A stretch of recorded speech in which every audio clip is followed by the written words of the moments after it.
Fairy is a mythical creature that's usually depicted as being small, having a humanoid body, small wings, and in some reports is even able to glow.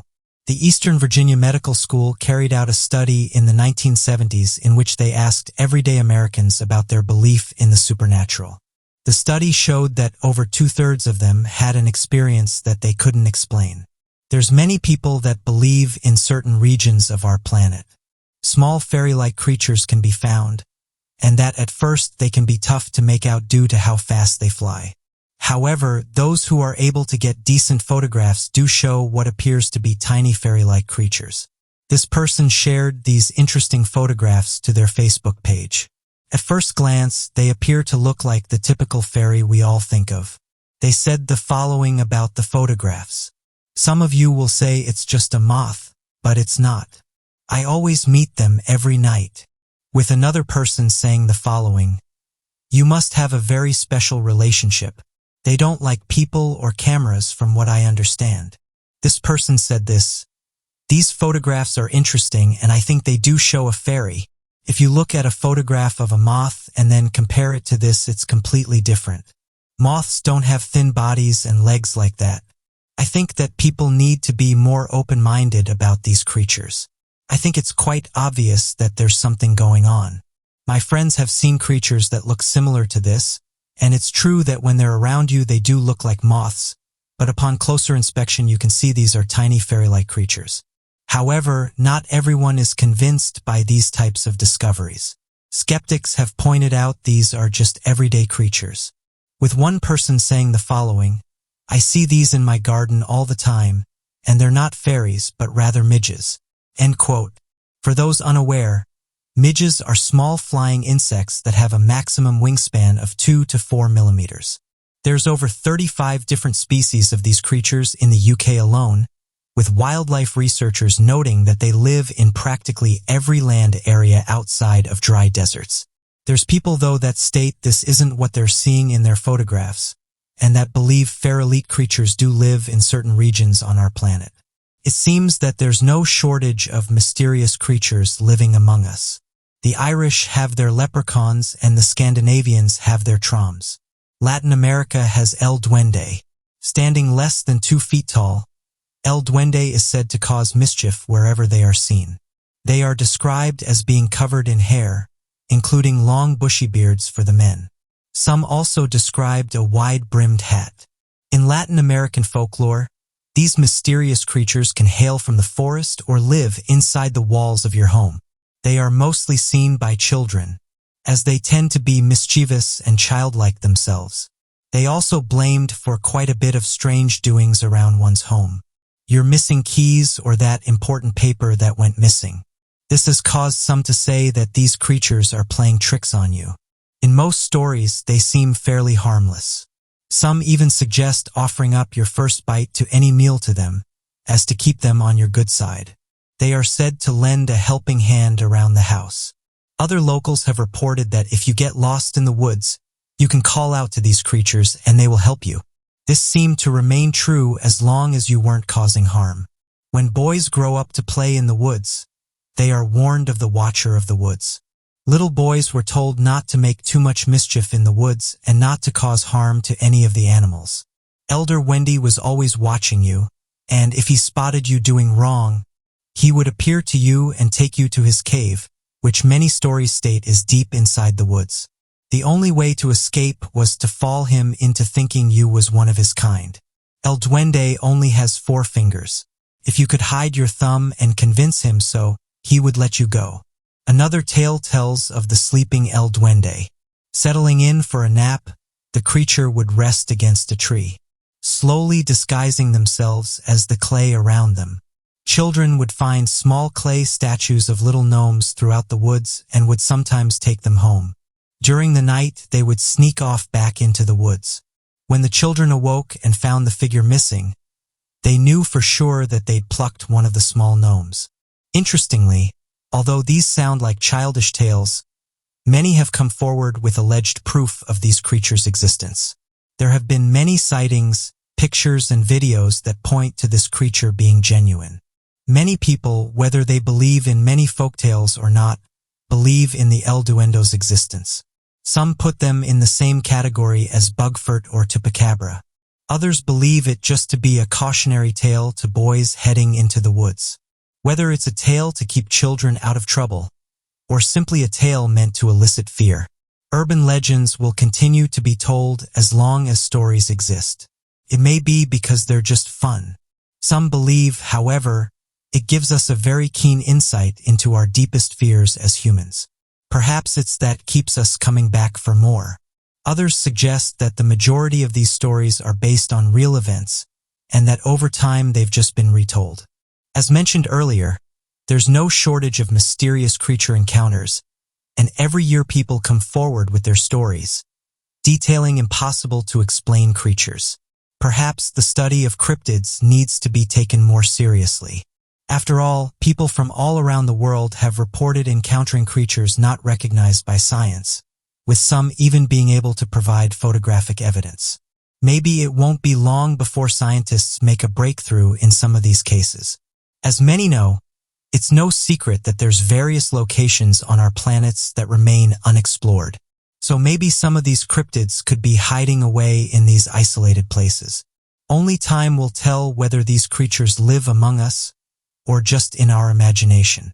So what do you guys make of these photographs? Do you think they show fairies? Or do you think they show everyday creatures?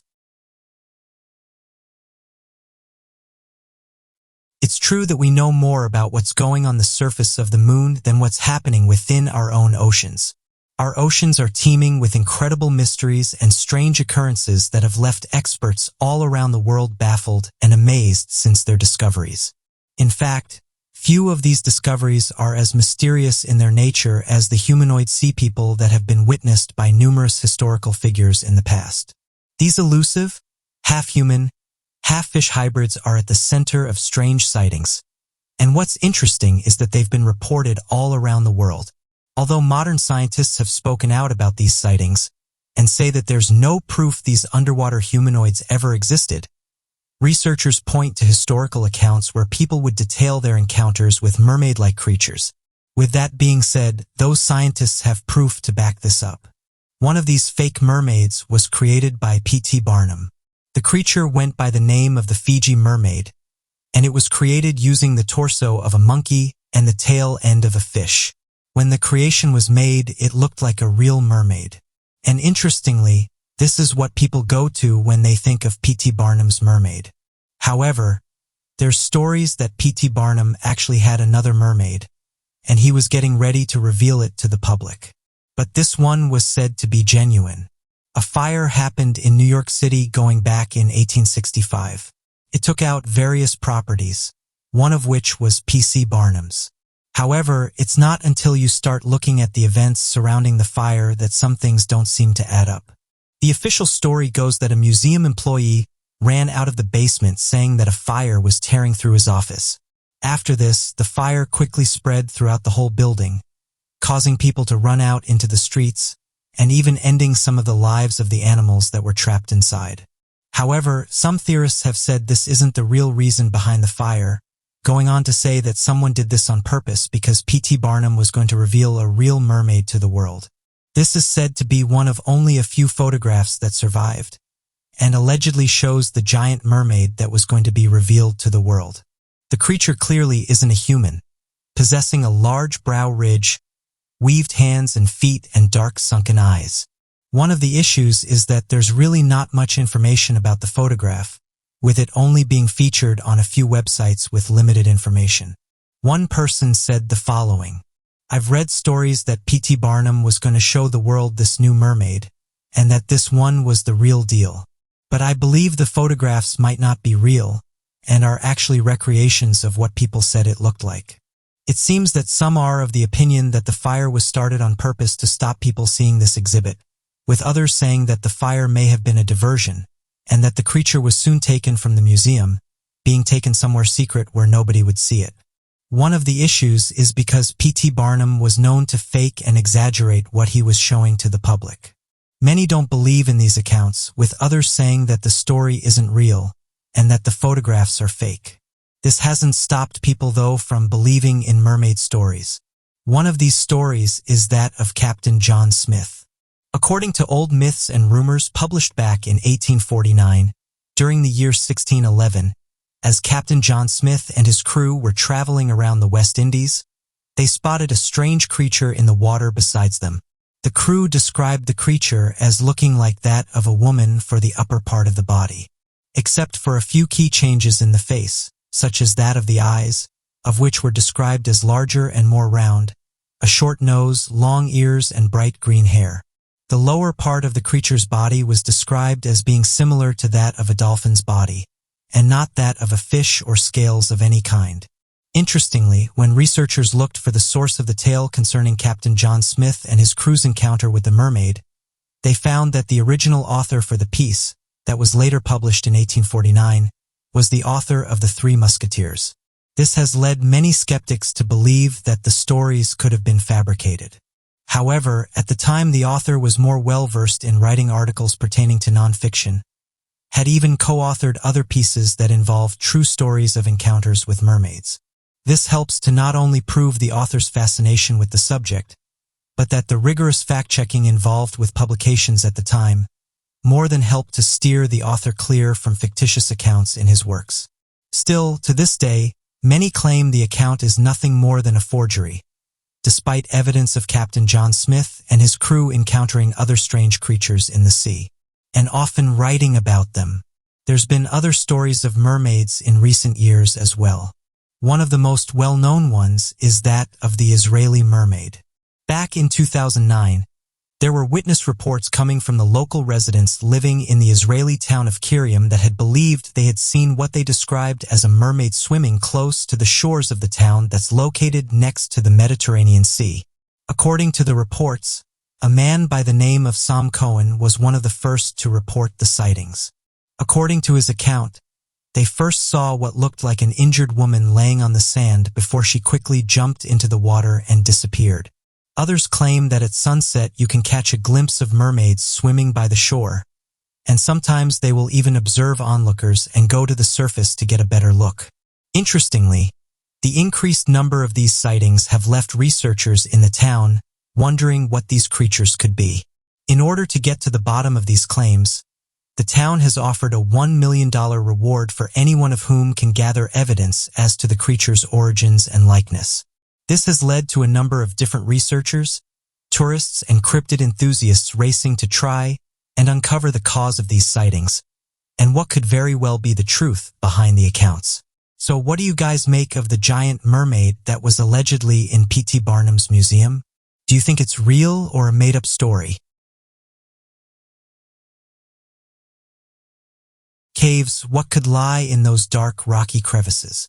Treasure? Ancient artifacts?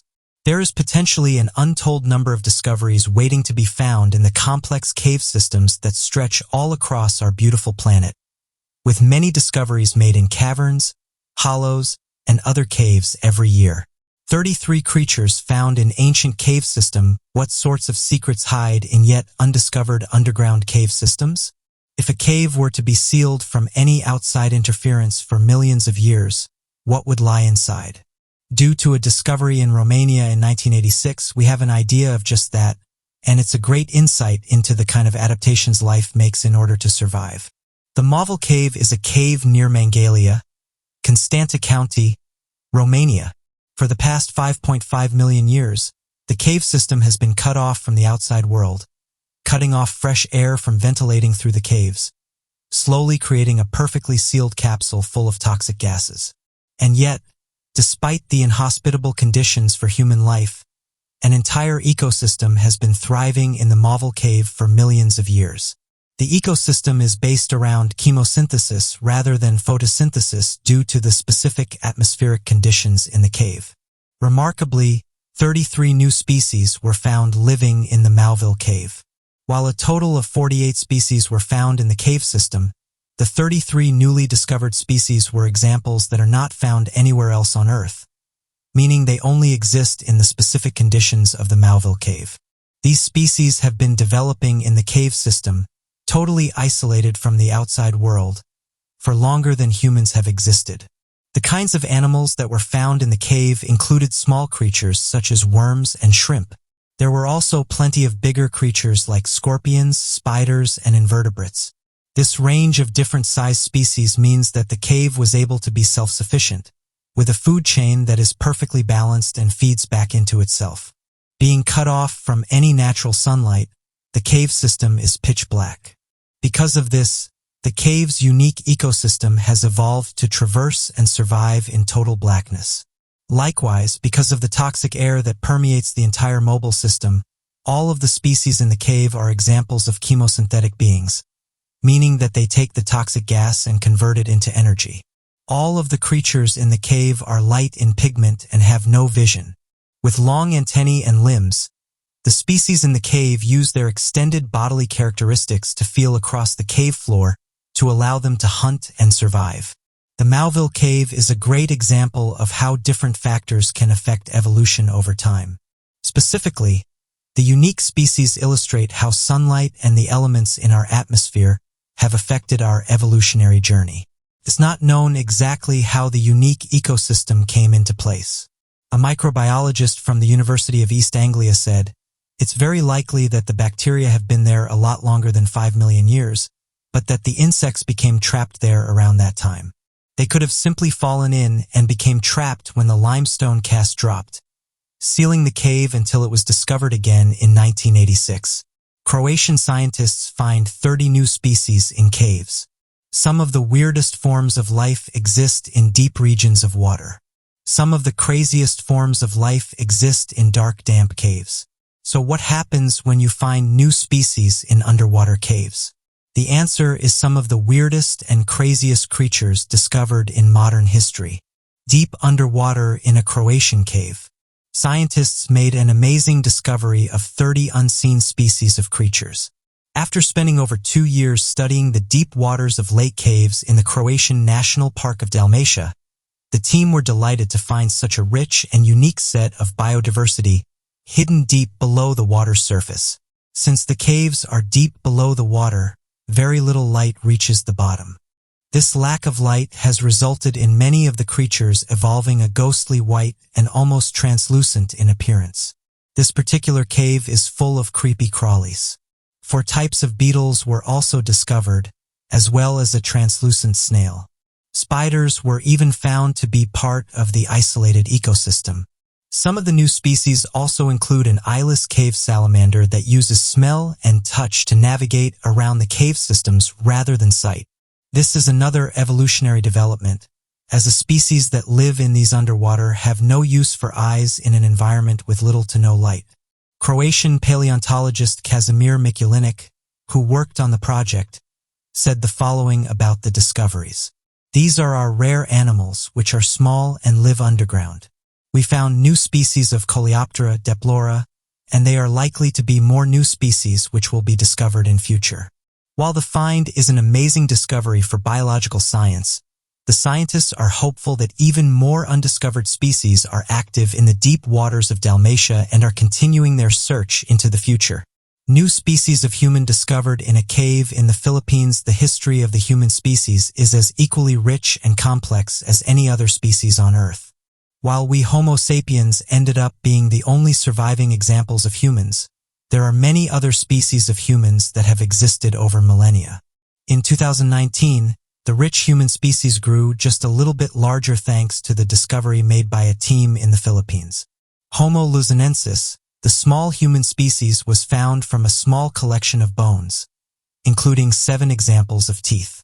The discovery is the 3rd of its kind on a Southeast Asian island to be host to a discovery towards the history of the human species. Armand Mears, an archaeologist from the University of the Philippines Diliman and leader of the Luzonensis project, said, "For a long time, the Philippine Islands have been more or less left out. This, however, has shown to be the wrong way of thinking, and the island nation could be host to much more than scientists initially believed." Yasuki Kifu, a paleoanthropologist at Tokyo's National Museum of Nature and Science, also said, "This discovery highlights the remarkable diversity of archaic hominins once present in Asia, in a way beyond my expectation. For a long time, Asia's role in the history of the human species was considered to be well understood. Paleoanthropologists knew that ancient human species traveled across the continent to areas, such as Indonesia, by using land bridges to the more isolated and remote islands we know today. However, some areas were considered to be too difficult to cross for humans with rudimentary tools and no form of sailing or water travel. Luzon, where the new discovery was made, is one of these remote locations, far away from the mainland of Asia. It has never been connected by land bridges. So the belief was that study in the region would be pointless, with teams never digging deeper than 2 meters in the hope of discovering human materials. Researchers in 2004 blew that idea out of the water with their famous Hobbit discovery, a short species of humans that lived on the Indonesian island of Flores up until 50,000 years ago. In later years, even more discoveries of human fragments were made. Excavations yielded part of a femur, as well as finger and toe bones and teeth, all belonging to 3 distinct human individuals. The ancient remains show a type of human with a unique mixture of ancient and modern characteristics. For example, the teeth are small and shaped much more similarly to those of modern-day humans, but one of the upper premolars found by the archaeologists has 3 roots, which is a characteristic present in less than 3% of the population today. One of the uncovered foot bones shows a likeness to those belonging to the Australopithecines, an ancient group of human family relatives to which Lucy, the famous Australopithecus fossil, belongs to. Paleoanthropologist Michael Petraglia from the Max Planck Institute for the Science of Human History states that an artifact found back in one of the 2010 discoveries illustrates that the species of human present in the Philippines were hunters and toolmakers. When discussing the potentially new species of humans, Petraglia says, "If rhinos can swim and get to places, certainly we can think of that. Erectus, Thoriciensis, and Luzonensis not necessarily just swam, but at least rafting, if not boating. It's just pure speculation, but you could posit that and make some convincing arguments." Scientists are hopeful that Southeast Asia holds more fossils yet to be discovered, and that their understanding of human history could soon be expanded even further. But what do you make of these fascinating cave discoveries? Antarctica is a pretty cool place to visit. There's a lot to be said about the world's loneliest continent, and the frozen tundra has been a goldmine for strange and interesting discoveries over the last 100 years.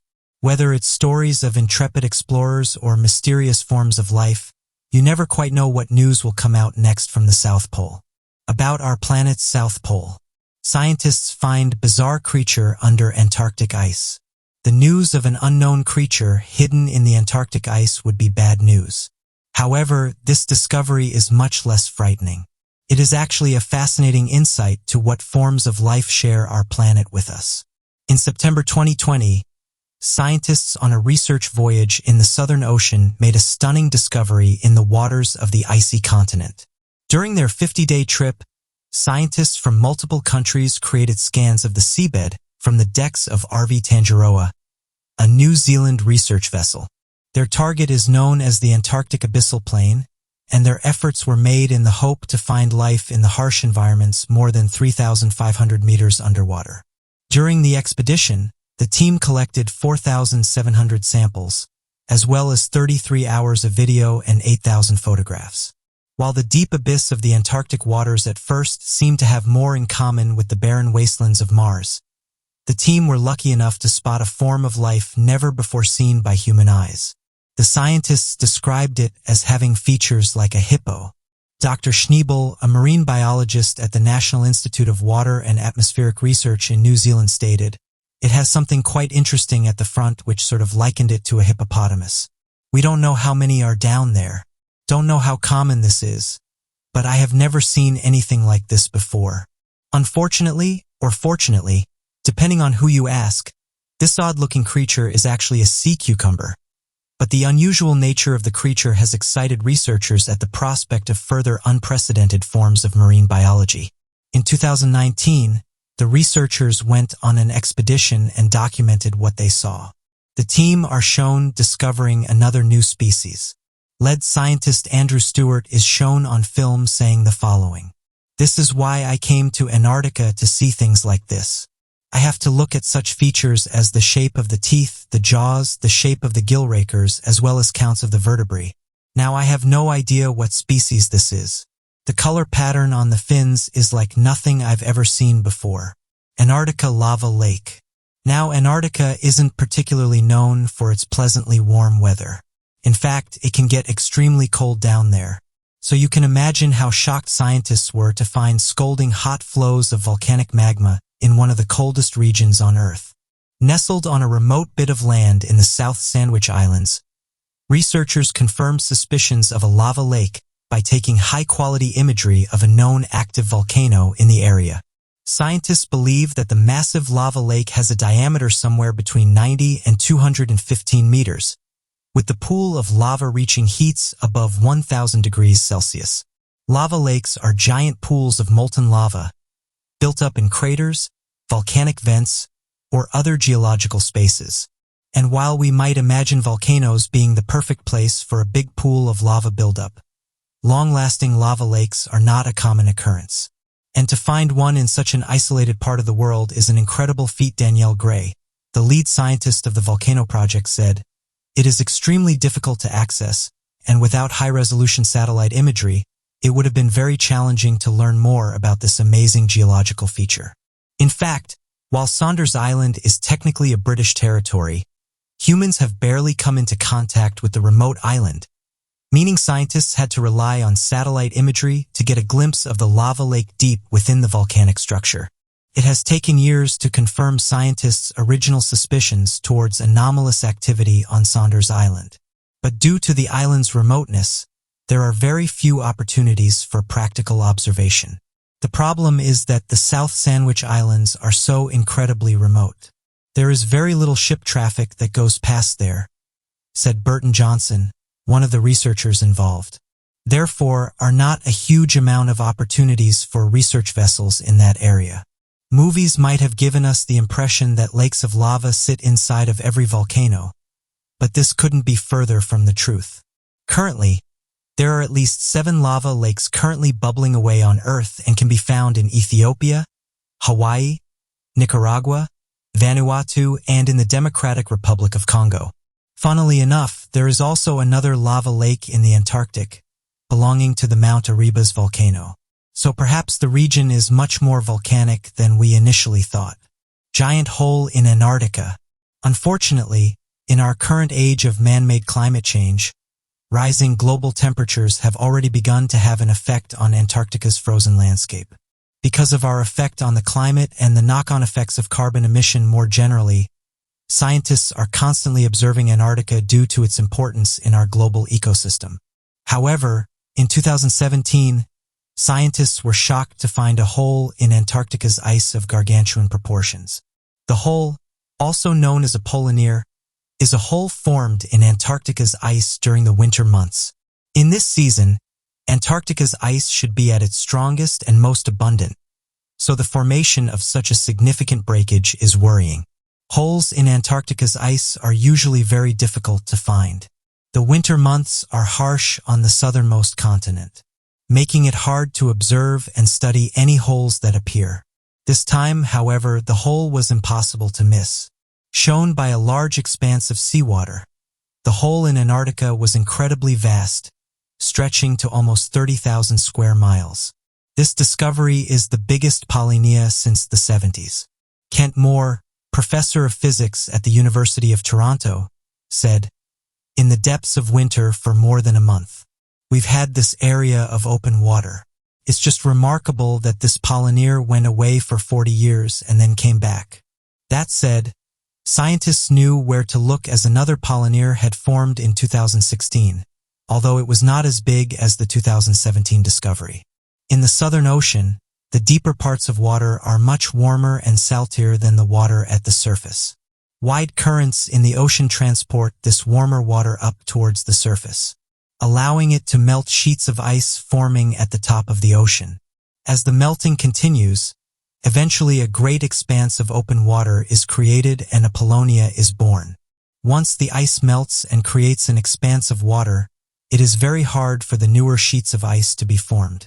As the warmer waters cool and are exposed to the extremely cold temperatures in the air, It sinks deeper into the ocean before reheating in the warmer depths and continuing the cycle.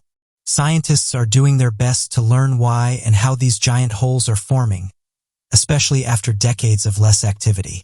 Professor Moore believes that animals using the new space to catch their breath is also likely. The general warming of the southern ocean waters also means for greater impact on our planet's climate and ecological system as a whole. However, beyond the local and immediate effects, Moore states that scientists aren't quite sure what role this giant polar will play in climate change. We don't really understand the long-term impacts this polar will have. It's clear that the future of Earth's climate situation will most likely show first signs of continued change in Antarctica, as well as the Arctic. Scientists will surely keep a close eye on Antarctica in the decades to come, particularly as more polars appear and as global temperatures rise. What do you make of these Antarctica discoveries? According to the United States Geological Survey Wildlife Health Center, in the United States over 175 mass bird deaths have happened, and this has only been in the last 10 years. What's confused some researchers is that it's not always known why this happens, with various other countries reporting similar occurrences. Since posting previous videos that touched on this subject, I have received various emails from people detailing their experiences with birds passing away. At first, it may not seem like a big deal, but the fact is that many of these birds are passing away for unknown reasons. Back in the middle of September, reports were made that another mass dive was happening in the southwestern areas of the United States, and that it had some scientists worried and confused as to why this is happening. Various theories have been put forward to try and explain these events. From the insects they eat to the air they're breathing to wildlife and even other theories that suggest that the magnetic field is playing out. Researchers said the birds were not acting themselves. For example, not flying away when cars were driving towards them, and just in general being down. Something that's not really seen in this area. It wasn't long before eyewitnesses came forward and said the wildlife wasn't acting normal, and some birds were just falling from the sky. When local researchers saw the numbers, they only then got an idea of how bad it was getting, saying that already hundreds of thousands of birds are showing this strange behavior, and that the number could go into the millions. As many have pointed out, it seems these mass bird deaths are happening every other month, and as of right now, no one seems to know why. Although researchers have given a variety of reasons for why these events can happen, it's unusual for them to be happening around the same time as each other. This isn't the only location where this has been reported. Residents in Wales have reported seeing birds acting strange, noting that native species seem to be on the decrease, with one person saying the following: "In Angsley this was being reported a while back, and this happened a few weeks after that initial event, but I didn't really tell many people about it. I discovered a few of these birds in my garden at the beginning of the year. What's strange though was during the mid of the night I could hear loud noises. Sounded like loud booms. And I did say to my partner this will likely disturb the local wildlife. However, the next morning there were 7 of these birds in my garden. I did talk to neighbors about the booms, but they said they didn't hear anything, with my partner saying that it might have been the military. I'm not saying the two events are linked, but I found it strange how these loud booms happened. Then I found the birds in my garden the following morning." End quote. Going back in February, residents in Rome reported a worrying event. Hundreds of birds suddenly dropped to the ground. This news came shortly after police in North Wales investigated a similar occurrence. In this case, hundreds of birds had dropped to the ground under mysterious circumstances. Fast forward 2 months, and this was reported by residents in Rome. Strangely enough, residents reported that the birds acted very similar to those in Wales, saying that they were flying around in circles and then suddenly dropped to the ground. What's odd, though, is how many of these cases are happening so close to each other. One of our subscribers, Jake, sent through some photographs saying that after our video we posted a few weeks back in regards to birds acting strange, he noticed the same thing was happening where he was. He said that the birds in his area kept tipping over themselves, and that they weren't acting normal, saying that he'd never seen them behave like this. He said the following: I was helping the bird as it was making its way to a nearby fence. Couldn't fly and wasn't able to navigate the fence. After this, it went under a car and I couldn't find it. Super sad and bizarre." End quote. This was one of the videos he sent over that shows the bird acting strange. Researchers suggested that these birds may have passed away due to strong winds. As you can imagine, though, this explanation wasn't met with open arms, and others suggested that something else was at play. Scientists and researchers have investigated this phenomena for many years, and although in some cases they are able to explain what happened, sometimes these events do remain a mystery. Various things can affect these birds. This ranges from electromagnetic currents to things like poisons. As some have pointed out, though, if these animals were poisoned, it's unlikely they would all drop at once and in the same area as each other. In these situations, all of the birds can be found very close to each other. Some have said it's as if these birds were zapped with something and whatever passed through them caused them to pass away on the spot. Martha Desmond, who is a professor at the New Mexico State University Department of Fish, Wildlife and Conservation Ecology, said that the sheer amount of birds that have passed away was worrying. She went on to say the following: "It's terribly frightening. We've never seen anything like this.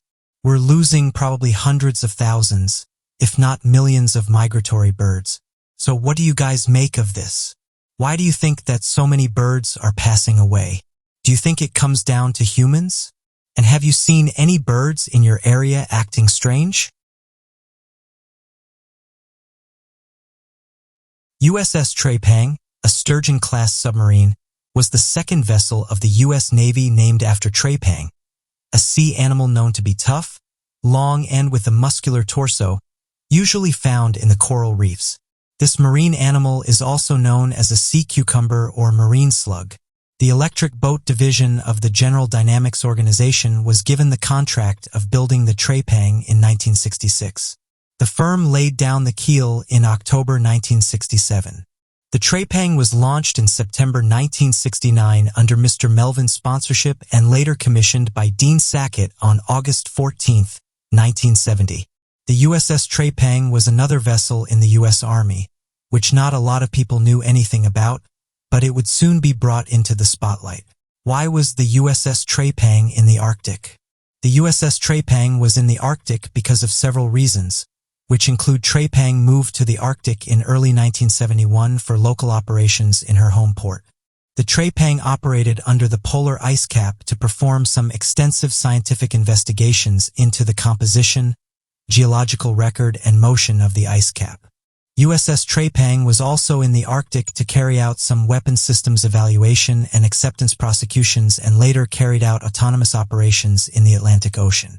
USS Trapong was placed in the Arctic to conduct several fast attack submarine exercise missions. Another reason was to participate in NATO operations, which became the first involvement of an American submarine to conduct peaceful operations with a submarine from Germany. Other missions and milestones included: Trepang was to carry out a weapons operations test on Florida's coast and complete a nuclear technical proficiency inspection before returning to London. The Trepang also participated in some operations with the Sixth Fleet when there was tension because of the Yom Kippur War in 1973 in October in the Middle East. This was before going back to London for the regular post-deployment stand-down, leave time, and upkeep. Participate in the Carabex 17 exercise in the Caribbean, where the vessel was to undertake a variety of exercises that included the inspection of the submarine's technical proficiency. And in March 1975, Trapong was appointed to the submarine squadron. There's no single definitive answer as to why the vessel was in the Arctic at that moment in time, but many of the military missions at the time were kept secret and away from prying eyes. UFO sighting of USS Trapong. Arctic UFO images from 1971 were released online, which quickly went viral and had UFO enthusiasts amazed. The images released were taken from the USS Trapong SSN 674 submarine as it made its way between Iceland and Norway of a secret U.S. aircraft test, while others online have claimed that the object seen in the photos is an alien craft, looking for places to drill for oil and mine Earth's resources.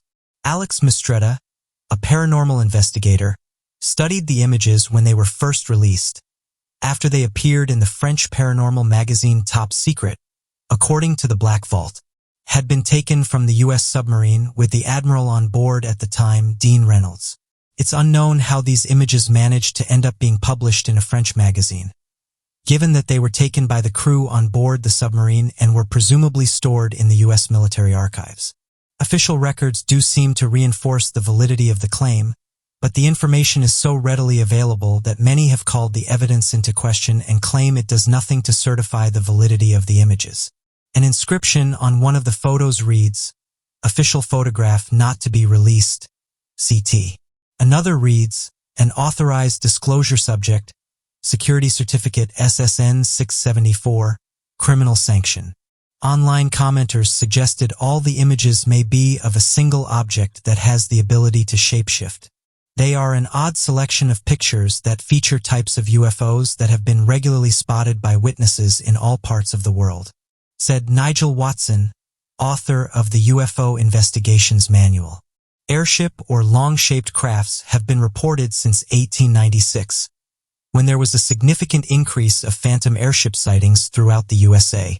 Nigel Watson notes how explorer Benjamin Trueblood found this when he began a polar expedition in 1908. The Eskimos he met were eager to talk about sighting an airship. There are numerous theories which suggest UFOs have secret bases in the Arctic. Perhaps this was some secret technology which had been launched from an underground base. There are some wild theories, but some which are also very plausible. Was the USS Trepang using this object as target practice? There isn't enough evidence to be taken from the photographs, which suggests that the UFO pictured was attempting to do so. Some people claim it could have been looking for new places to drill for oil and mine the Earth's resources, while others claim it was an object which was being secretly used by the U.S. Navy as target practice in order to conduct new weapons tests. Whether or not the UFO was blown to pieces by the USS Trepang's deadly weapon systems, or whether it was trying to investigate the Arctic alongside the submarine, is anyone's guess. The United States military also reported that the object was a weather balloon, even though the newspaper's photographs suggested contrary to the report. A very similar situation to the one that the U.S. military found themselves in at Roswell. Weather balloons seem to be an easy way out for the U.S. military when it comes to explaining possible UFO sightings. Some more imaginative reports claim that bodies were recovered from the craft. Latex-skinned victims with aluminium bones fell from the atmosphere and were immediately picked up by the military. The aluminium bones were said to be of alien origin. Those who had witnessed the earlier sightings at Roswell saw the military action as a government cover-up of a secret mission. As for the Air Force, the dummies were a means of experimenting with new ways in which pilots can withstand falls. According to some studies, it is said that 50 years later, after the Roswell occurrence, the military published a report confiding that the wreckage at Roswell was a portion of the Mogul Project, which was a private atomic intelligence undertaking. Likewise, in the Soviet Union, secret military missile tests were often the cause of most of the UFO sightings. In 1948, the UFO sightings went up, which prompted the U.S. Air Force to start investigations on the statements known as project signs. During that time, there was the tension of the Cold War. Most researchers who were involved in the Trepang sightings claimed that the unidentified flying object was a sophisticated Soviet airliner. However, some studies say that the sightings might be a craft from another world. Although there is not much evidence of what the UFOs are, most people usually wonder why there are so many sightings near nuclear spots. The Robertson panel came up with some conclusions after a thorough investigation of the UFO sightings. One is that 90% of those sightings can be associated with the meteorological and astronomical occurrences such as iron clouds, meteors, bright planets, stars, and auroras. The second abduction was that the sights might be some earthly objects, balloons, searchlights, birds, among others. The report also said that there is no security threat posed by the UFOs. A portion of this report was kept confidential until 1979, and this prolonged privacy duration fueled several suspicions of a government cover-up. Area 51 is also a place where UFO sightings are a common occurrence, and some documents show that this area was home to different Cold War projects. Oxcart was devoted to coming up with a spy airliner that would be undetectable, so that it could be used to retrieve important data while completely invisible to radar. There are probably numerous secret government projects, just as there was back when the USS Trapong was sailing through the Arctic. It's highly likely that the sighting of the USS Trapong submarine was a secret government test. But what are your thoughts on the images? Do you think they are of alien origin? But what do you make of these USS Trapong encounters? Gunslingers, duels, sheriffs, cowboys, outlaws, and lots of action brings us to talk about the Wild West. While the American frontier may not have always been like the movies, some individuals from the Wild West are very interesting. Olive Oatman. In 1851, a Native American-led massacre of a Mormon family in the Sonoran Desert left a curious scene. Where there should have been 9 bodies to represent each member of the attacked family, there were only 6. What follows for the 3 survivors, most famously Olive Oatman, is shrouded in myth and intrigue. The Oatman family consisted of Royce and Mary and Oatman and their 7 children, whom they were raising warmly. After the family left the Church of Jesus Christ of Latter-day Saints, they joined the Brewsterites, followers of James C. Brewster. In 1851, they embarked on a journey to California, told that the Golden State was the true home for Mormons, not Utah. They were originally a part of a 90-person group that had left from Independence, Missouri. The group split up, however, in New Mexico, with Royce ultimately leading one of the groups on a route through Tucson. After they arrived in Maricopa County, Arizona, they learned that the trail ahead was not safe due to native tribes with a history of brutality against white travelers. While most of the group decided to stay and rest in Maricopa Wells recovering from heat exhaustion, Royce led his family forward, fearing that otherwise his stock would not make the journey. Unfortunately, everything the family was warned of came true. On the banks of the Gila River, which is about 90 miles from Yuma, a tribe of Native Americans, most likely the Yabape, approached them and asked for food and other resources. Eventually, this exchange turned into an attack that left 5 of the Oatmans losing their life. One survivor was 15-year-old Lorenzo, who was left to die having been unconscious. 2 of his sisters, Olive, 14 years old, and Mary, 7 years old, were nowhere to be found. Lorenzo stumbled across a settlement where his wounds were tended. He rejoined the group of Mormon immigrants he had split from in New Mexico. With this group, he returned to the scene and discovered the 6 bodies. Tragically, they could not give the openings a proper burial due to the rough volcanic soil. Instead, stones were built around their bodies. It has been rumored that Arizona pioneer Charles Poston ultimately moved their remains to the river. Meanwhile, Olive and Mary were taken by the Yavapai to their village 60 miles away.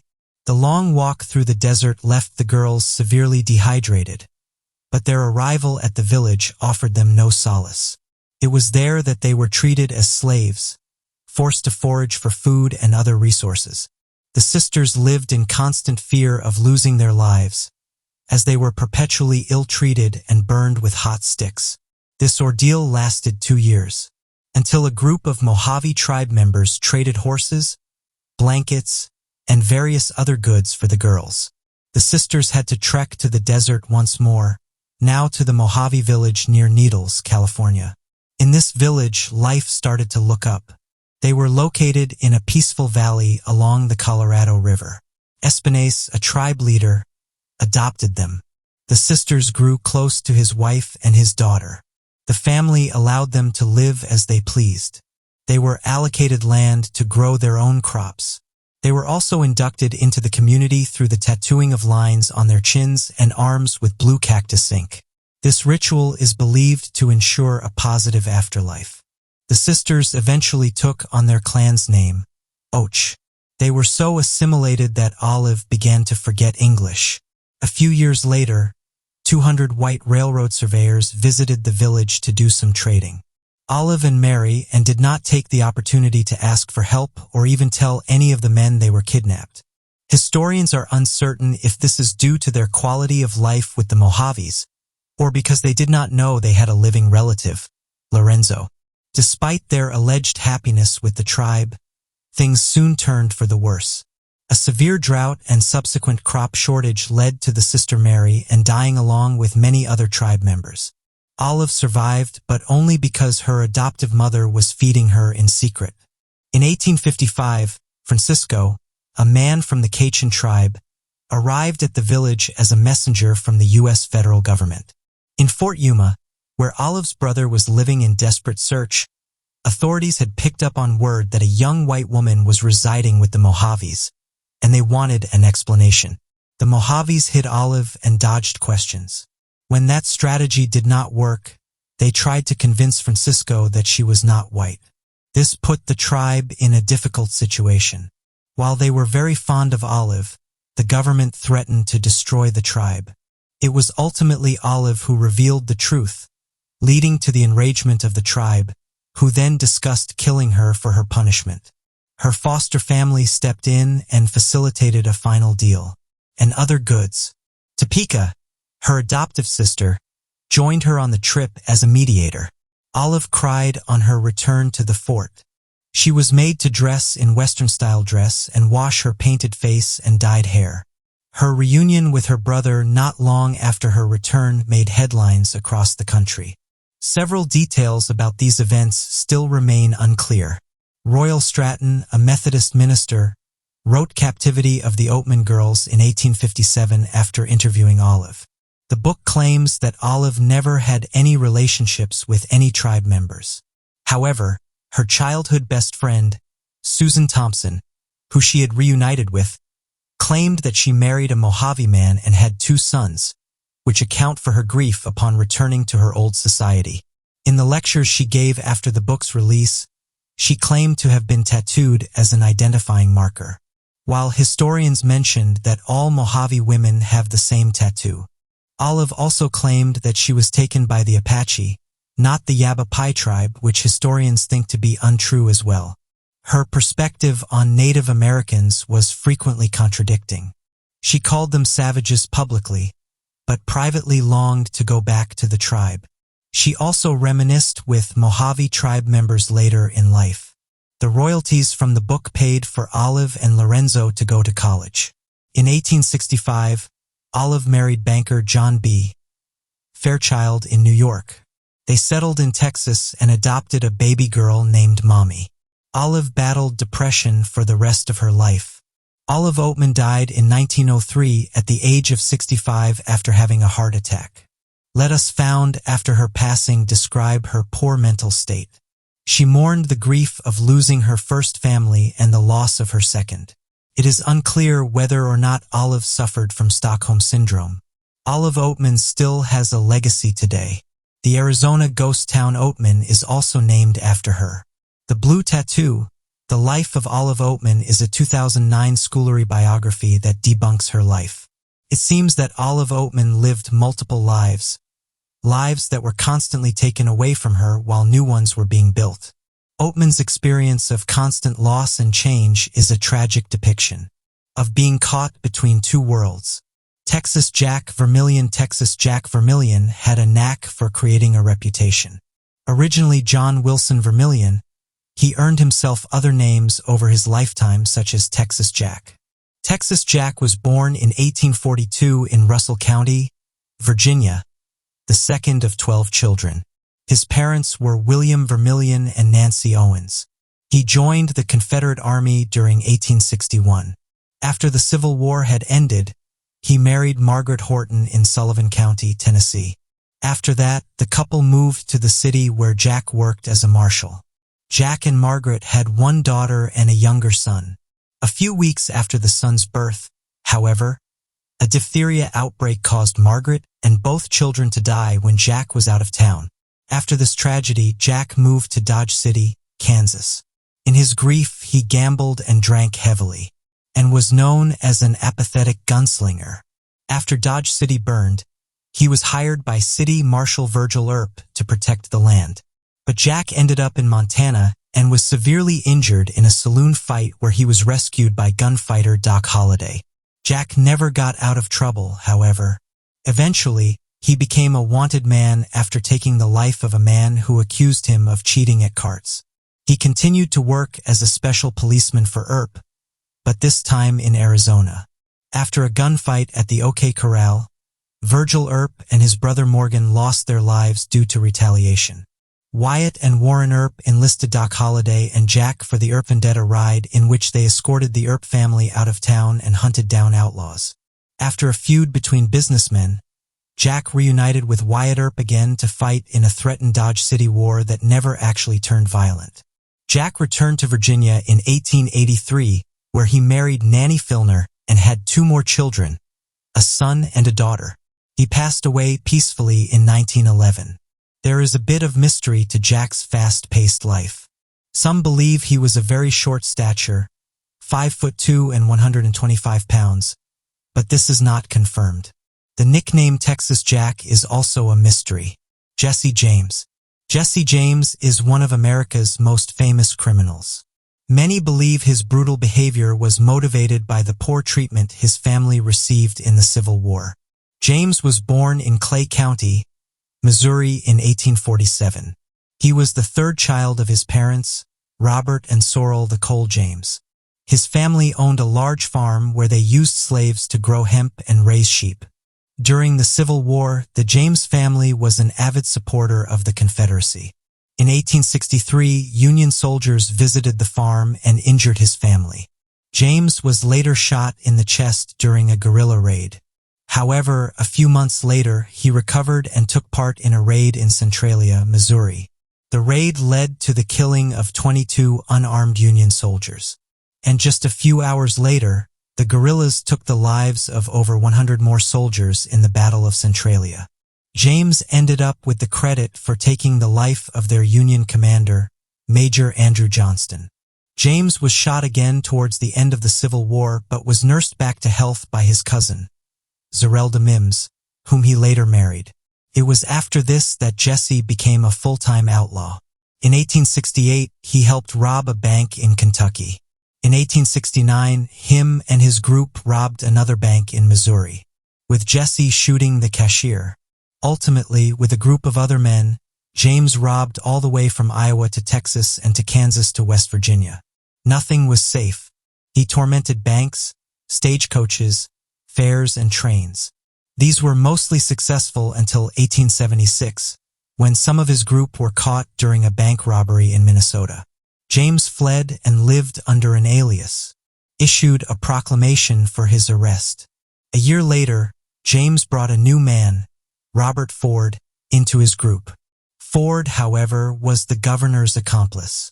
Crittenden had told Ford he would receive a reward for taking the life of James. Ford succeeded in this venture, and after being caught for taking the life of James, was pardoned by the governor. While evading the law, James also gathered as much public attention as possible. He wrote of his innocence to John Edwards, the editor of the Kansas City Times. Edwards wanted to see the Confederates regain their power, so he published many of James's letters. Edwards saw Jesse James as a Robin Hood figure who was fighting against a Unionist government. Many believed he only took from the rich, but James's actions scared civilians. The fear of James's attacks prevented businesses from opening and halted economic growth in Missouri for many years. The lives of these 3 people are only a small fraction of the excitement of the Wild West. The history of the American frontier is riddled with moments just like these. But what do you make of these 3 Wild West individuals? Everyone loves a good mystery story, and stories are even better when they're true. Fortunately, mysteries are solved easily every day, but some go unsolved for years, if they're ever solved at all. These are often the most intriguing and captivating mystery stories. The woman who was missing for 2 years. 46-year-old Angelica Gadian left her home in September 2008 without providing much explanation to her family. They only knew that she wished to go live with her brother in Ecuador. Her family lost contact with her 2 years after that. On March 14, 2019, Angelica's health insurance company told her husband that she had scheduled an appointment with her psychologist. This was the only proof they had that she was still alive. He later found she was living in a homeless shelter in Barranquilla, but no one could say how she got there. Angelica's daughter, Paula Castablanco, believes her disappearance had something to do with her mental health issues. This was something she had suffered with for years. Paula said her mother often had panic attacks, especially when she saw certain cars. She would scream and warn her family that people were coming for her, and that they couldn't let her go with them. Paula assumed that something must have happened while Angelica was missing that traumatized her even more. On September 26, 2020, two fishermen spotted Angelica drifting in the sea about a mile off the coast of Colombia. At first, they didn't think much of it, believing she was just a floating log, but she caught their attention by waving to them for help. The men threw her a life preserver and brought her onto their boat. They gave her water and tried to find out who she was, but she didn't respond. All she could do was cry. They took her straight to the hospital and she was treated for hypothermia and exhaustion.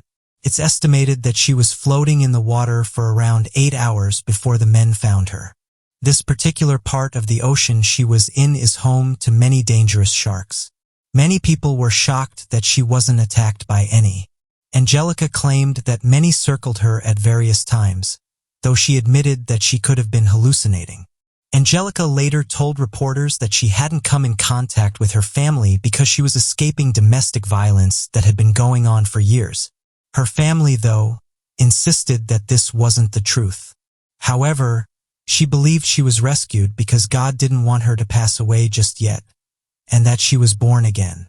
So far, no one really knows what happened to Angelica during the 2 years she was missing. Her family is raising money to bring her home and get the help she needs to move forward with her life. The mystery of the unmarked graves.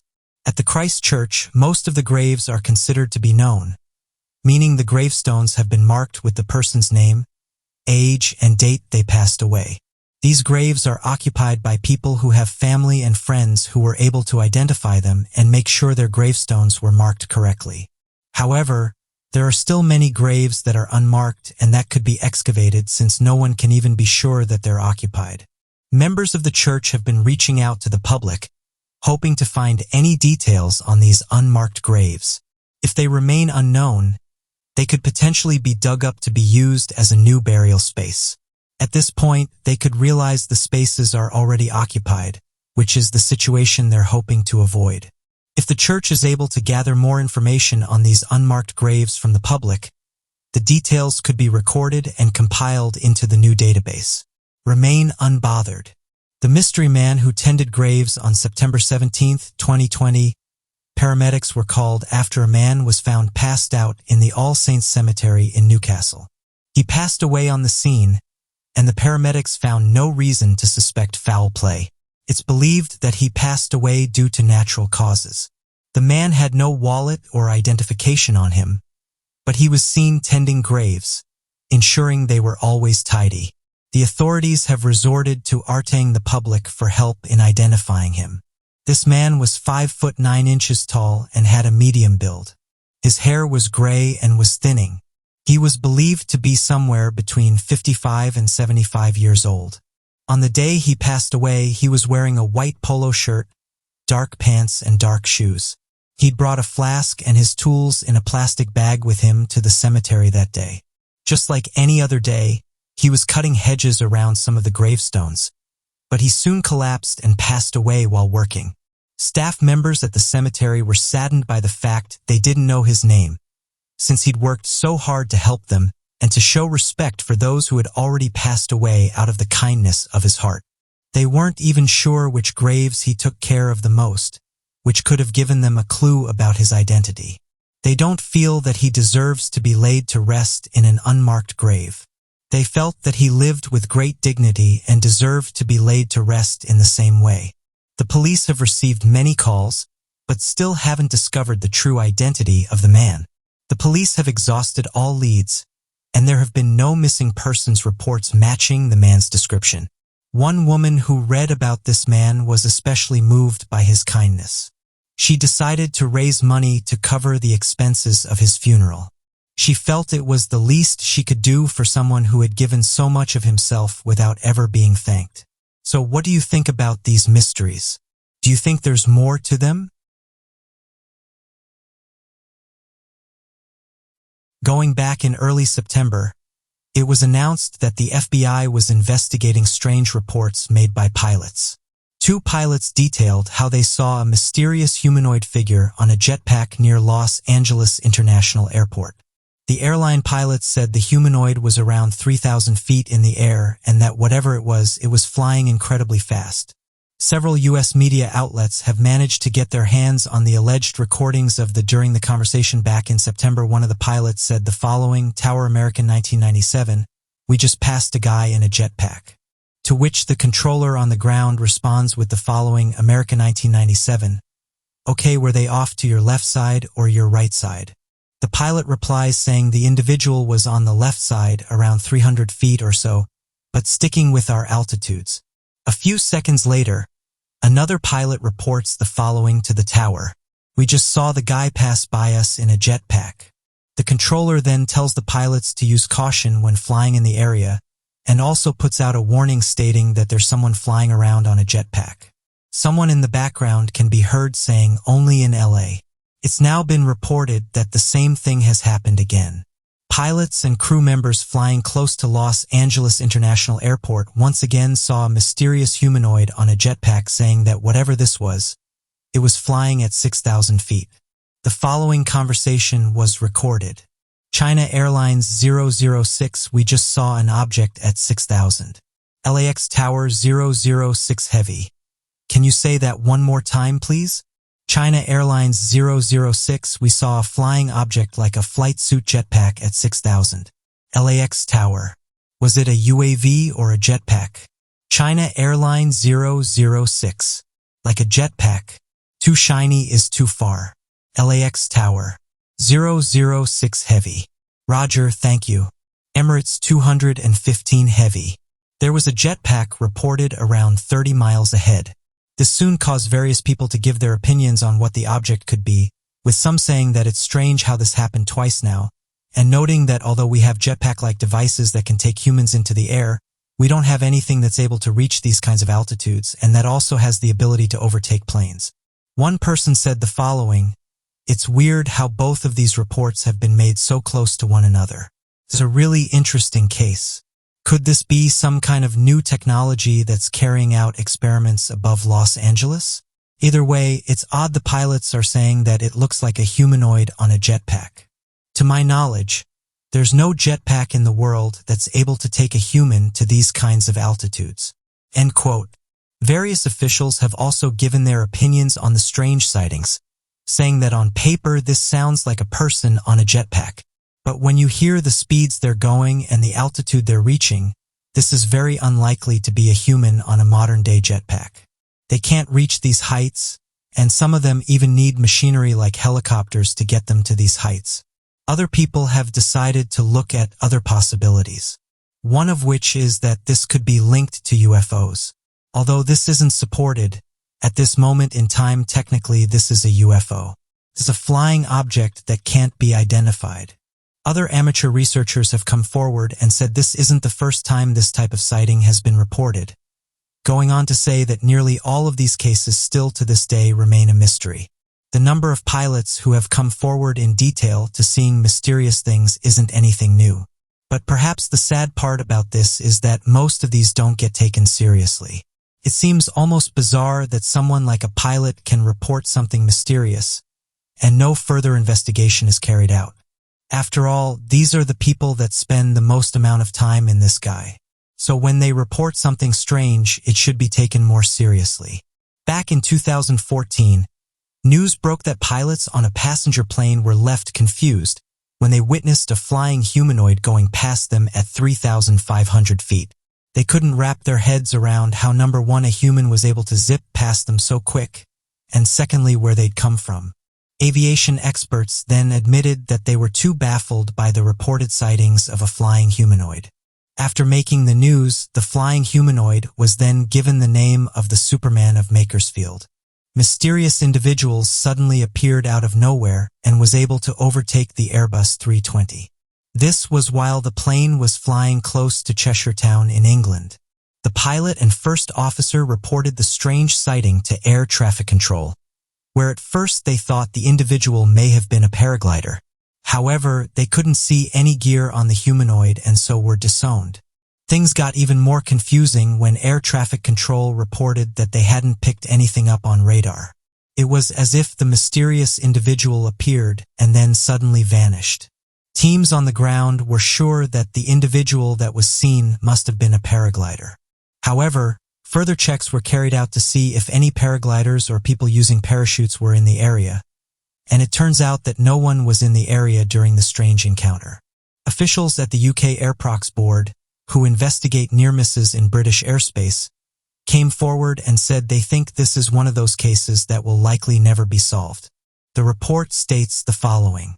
They first sighted the object a few hundred meters in the 11 o'clock position, 200 to 300 feet above.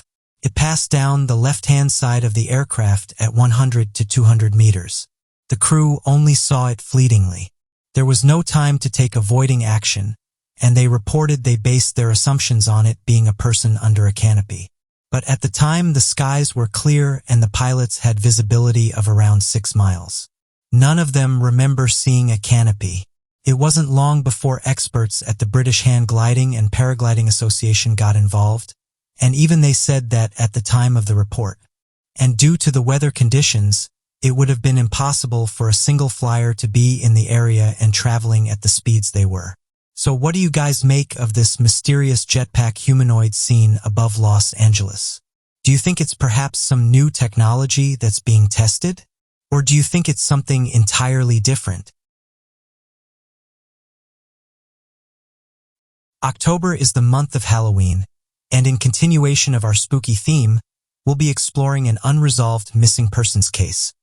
This time of Miss Hannah Minks, a former YouTube star who mysteriously vanished from the video platform several years ago. Hannah was born on Halloween in 1988, and she suddenly disappeared a little over 2 decades later, suddenly and out of nowhere. There were many theories and questions about her sudden disappearance from her YouTube channel, and not only this, but also her Twitter and Facebook, and fans have been on the hunt to discover where she went and what happened to her, even now almost 7 years later. So who was Miss Hannah Minks? Hannah Minks, whose real name was Hannah Wagner, was an American YouTuber and vlogger known for her Japanese learning videos. She was born on October 31st, 1988, 32 years ago.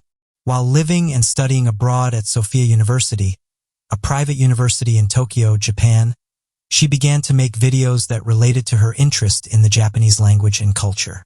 Her content consisted of education-oriented videos called JWowws, or Japanese World of the Week videos.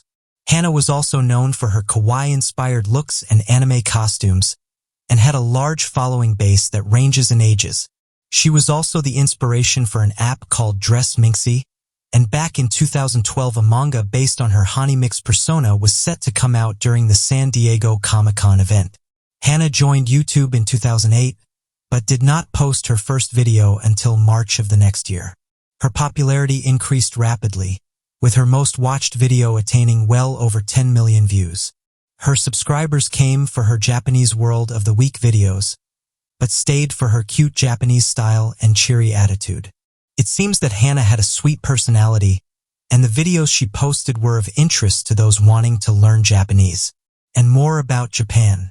However, many of her videos have been deleted since her disappearance, with very few still remaining on her YouTube channel, MS Hannah Minks. Aside from YouTube, she worked on 2 different movies, The Devil's Carnival, which came out in 2012, and Sleigh Bellas, which came out in 2018. Both were filmed to completion and shown, and all her parts were already recorded before her disappearance. What's odd is that Hannah disappeared in 2013. Not only did she stop posting videos on YouTube, but she disappeared from social media like Twitter and Facebook. Because of this, there's been a great amount of speculation about what happened to her and where she went. What made these movies even stranger is the names and themes of both films. The Devil's Carnival, about a group of people stuck in an evil carnival theme park. And Sleigh Bella is a movie about Santa Claus and the demon Krampus, who takes the lives of many people and wreaks havoc on 3 young girls' lives. Hannah's last YouTube video was posted on August 9, 2013, and has since been put on private view. Her last post on Twitter and Facebook ran October 13, 2013, just a couple weeks before Halloween and her 25th birthday. The last video that's still on the channel is about the San Diego Comic-Con, and her last tweet is about the New York Comic-Con. Only 26 videos remain on a YouTube channel, and all of them are about J-Well and Japan-related content. Her Twitter has 1420 tweets, and her last Facebook post is the same as her Twitter.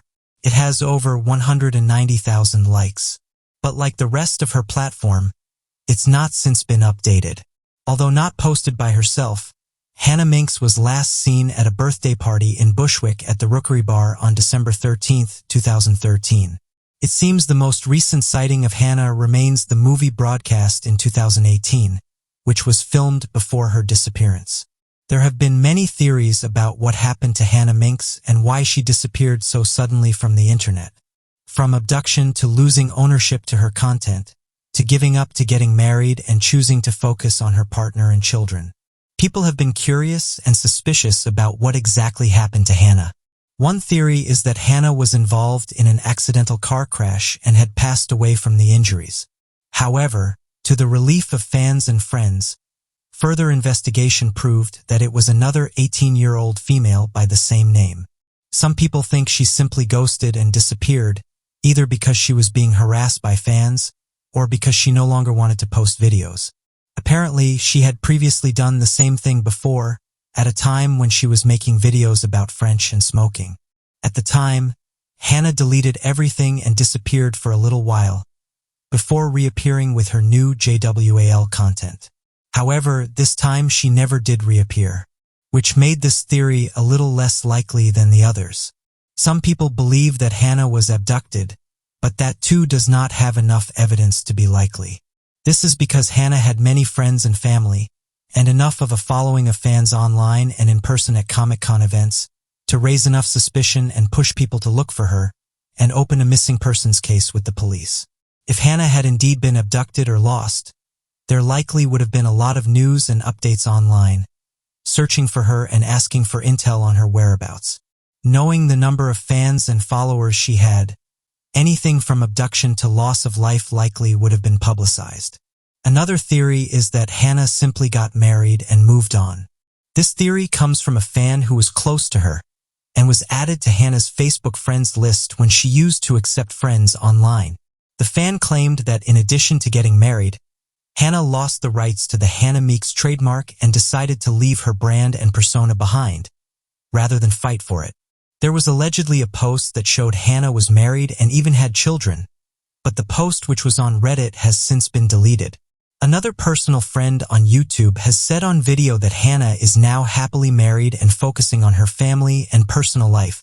It's quite eerie that much of the information linked to Hannah's disappearance tends to resurface around October and Halloween. Some time ago in October 2016, a comment circulated on YouTube claiming that a new account had resurfaced and that it was Hannah Minx herself, but that they were using the name of La Minx Ed. The channel, which gained a little over 1,900 subscribers, posted a video claiming that she had indeed got married and decided to move on from the platform. It stated the following: "I am married and have children, therefore decided to stop YouTube and social media to focus on more important things. My manager owned the rights to the Hannah Minx trademark, so instead of fighting to get my channel back, I decided to leave it. It got over 5,000 views. However, there is no way to confirm or deny whether this was Hannah or someone posing as her. The video itself is not very convincing, and many fans stated it seems quite out of character for her. Although some fans feared she might have passed away, more investigations revealed there had been no registered deaths in the name of Hannah Wagner, meaning that more than likely Hannah Minx is still alive and doing fine. Despite that, it seems likely that Hannah Minx will not be returning online, either to YouTube or any other forms of social media, and certainly not in the public eye. A lot of time has passed since she disappeared 7 years ago, and much of the evidence points to her moving on from the internet. Although this may be disappointing to her fans, it's likely that Hannah is simply happy and content in her married life, and has changed her lifestyle. Still, fans and followers can go back and watch what remains of her videos. However, Hannah Minks had a successful YouTube channel, and it's clear that Hannah had an impact on people. We can all hope that the theories about her marriage and children are true, and that Hannah is living a happy and fulfilling life, no matter where she is or what she's doing. So what do you guys make of these theories about the disappearance of Ms. Hannah Minks? Civilization has always created stories around being lost at sea, marooned on a desert island, and being shipwrecked. These fantastical stories have inspired the plotlines for long-ago novels, as well as modern TV shows and movies. It's not hard to be captivated by the unlikely adventure of these survivors. Perhaps they're not always as unlikely as they may seem. Marinas in the Pacific Micronesian archipelago set out from an atoll in a small boat only 7 meters long for what was supposed to be a very simple 43-kilometer journey to the nearby atolls. However, the sea had other plans as their boat was pushed off course. As they desperately attempted to get back on track, they ran out of fuel and were forced to drift at the mercy of the waves. Luckily, they eventually drifted upon Pikler Island and were able to seek shelter there. Unluckily, the island was totally uninhabited and was 190 kilometers from where they had initially begun their journey. Search and rescue teams combed the waves and eventually asked neighboring United States and Australian ships to join in the search for the missing men. After 3 days, an American military patrol helicopter was returning from its rounds when it had to change course to avoid a rain shower, a circumstance that turned out to be very lucky indeed for the stranded men. The pilots noticed a small boat on the beach of the supposedly uninhabited island. When they sank lower to take a closer look, they saw that it was next to a huge SOS carved into the sand. The helicopter alerted nearby vessels and Australian military ship Canberra, on its return from exercises in Hawaii, was able to dispatch a helicopter to deliver water and food to the men, who were healthy and in good condition despite their ordeal. The provisions held them over until a Micronesian ship was able to dock on the island and return them to their original destination. They aren't the first men to experience such an ordeal either. It's not uncommon that a small Pacific island fishing vessel gets knocked off course by the sea. In 2016, 3 other men found themselves in similar situations. After swimming 2 miles to a different deserted island, being rescued by the United States Coast Guard, who saw their giant letters spelling help carved into the sand. The men rescued from Pikelaw Island have said that they were very grateful for the cooperation from so many Coast Guards and military patrols to ensure they were rescued so quickly and in good health. Philip Ashton captured by pirates. Some fantastical stories sound like legends, but occasionally the legends are based off of true events. Philip Ashton was a member of a small fishing village near Boston, Massachusetts, and was 19 years old. In 1722, he captained a schooner named Milton for the Grand Banks for a cold fishing expedition as part of a larger fleet of 12 other fishing boats. As the boats were anchored into the port for the night, a merchant ship rowed towards Ashton's boat, and the sailors boarded the Milton under the guise of a social visit or news delivery. However, he quickly realized that it wasn't merchants who had just boarded his ship when he wrote that they drew their cutlasses and pistols from under their clothes and began to curse at us and demanded a surrender of ourselves and our vessels. The visitors were pirates. The invaders captured Philip and his crewmate and childhood friend Joseph Libby, and held them prisoner aboard the psychopathic pirate Edward Lowe's pirate ship.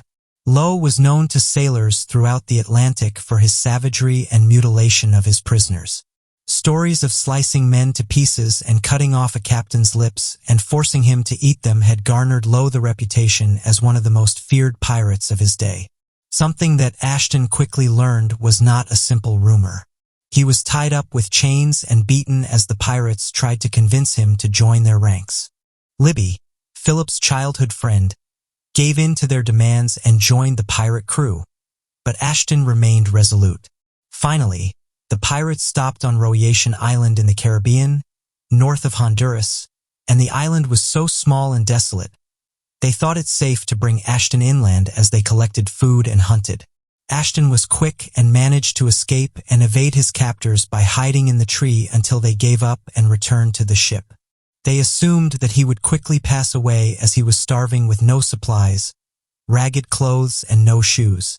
However, Philip Ashton managed to survive for almost a year and a half entirely alone, surviving off of raw turtle eggs and what fruits and vegetables he was able to scavenge, battling swarming mosquitoes, snakes, and stifling heat. He received one visitor in all that time. An Englishman managed to make it to land as he fled the Spaniards in a canoe, laden with supplies such as a knife, tobacco, and flint to start fires. However, the man left to hunt one day and was never seen again, being the supplies were now Ashton's. At last, after 16 months alone on the island, 2 large canoes full of English woodcutters fleeing a fight between the Spanish and the Indians, Ashton lived with them until he was able to return to Massachusetts on a passing ship. It had been 2 years, 10 months, and 15 days since he'd last set foot on Boston soil. Pedro de Serrano was a Spanish sailor who lived during the 16th century and was marooned on an almost uninhabitable island in the Caribbean after he was shipwrecked on the coral reefs. However, he was miraculously able to live on the island for 8 years. This earned him the title of the ultimate survivor. He was left on the island entirely alone as the sole survivor of the shipwreck, and all he had were the clothes on his back and some flint that he managed to recover from the island that he ended up on was a deserted island, about 5 miles across, with no fresh water, grass, or trees for shelter. He had to drink turtle blood for several days until he was able to collect rainwater from upturned turtle shells. He ate what he could scavenge, which on the island was limited to turtle meat, shellfish, and seaweed.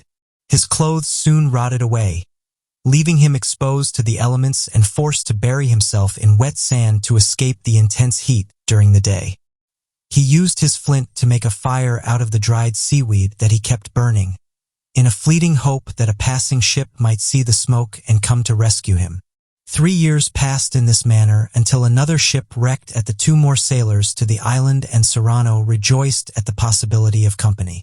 The men were initially horrified at the sight of him and were sure they were seeing a demon due to his waist-length beard, which had grown stiff and tangled from salt water, and the thick, coarse hair that had grown all over his body as protection from the harsh elements. However, once they got over the shock, they were able to swap their stories with each other, and for several days shared the grueling tasks of survival on such a desert island. Unfortunately, overexposure caused one of the men to quickly go mad, and he passed away after attempting to eat his own arms. And the other fought so terribly with Serrano, they had to split the island in half and keep to themselves. Before long, however, the other sailor also passed away from the harsh conditions. So once again, Serrano was alone. Several ships passed the island on his time there, but the dangerous coral reefs and shallow water that had caused his own shipwreck prevented the passing vessels from being able to stop and rescue him. At last, almost 8 years of solitude and incredible fortitude in the struggle to survive, a passing ship was able to get close enough to see the smoke signals, and come close enough he could swim out through the reefs to meet them and be returned to his native homeland of Spain. Unfortunately, by this point, he was driven mad by so many years alone and such incredibly harsh conditions. This meant he was never fully able to reintegrate into society. He struggled to meet the demands of being around others after almost a decade of relying only on his own strength and survival skills. Surviving after being shipwrecked and marooned isn't for the faint of heart. It takes a great deal of mental and physical fortitude to be able to retain the hope of survival, while also trying to be rescued and send distress signals to passing ships or planes. There's a reason that shipwreck stories are so popular, and the true stories behind many of them are even more amazing. So what do you make of these stranded at sea stories?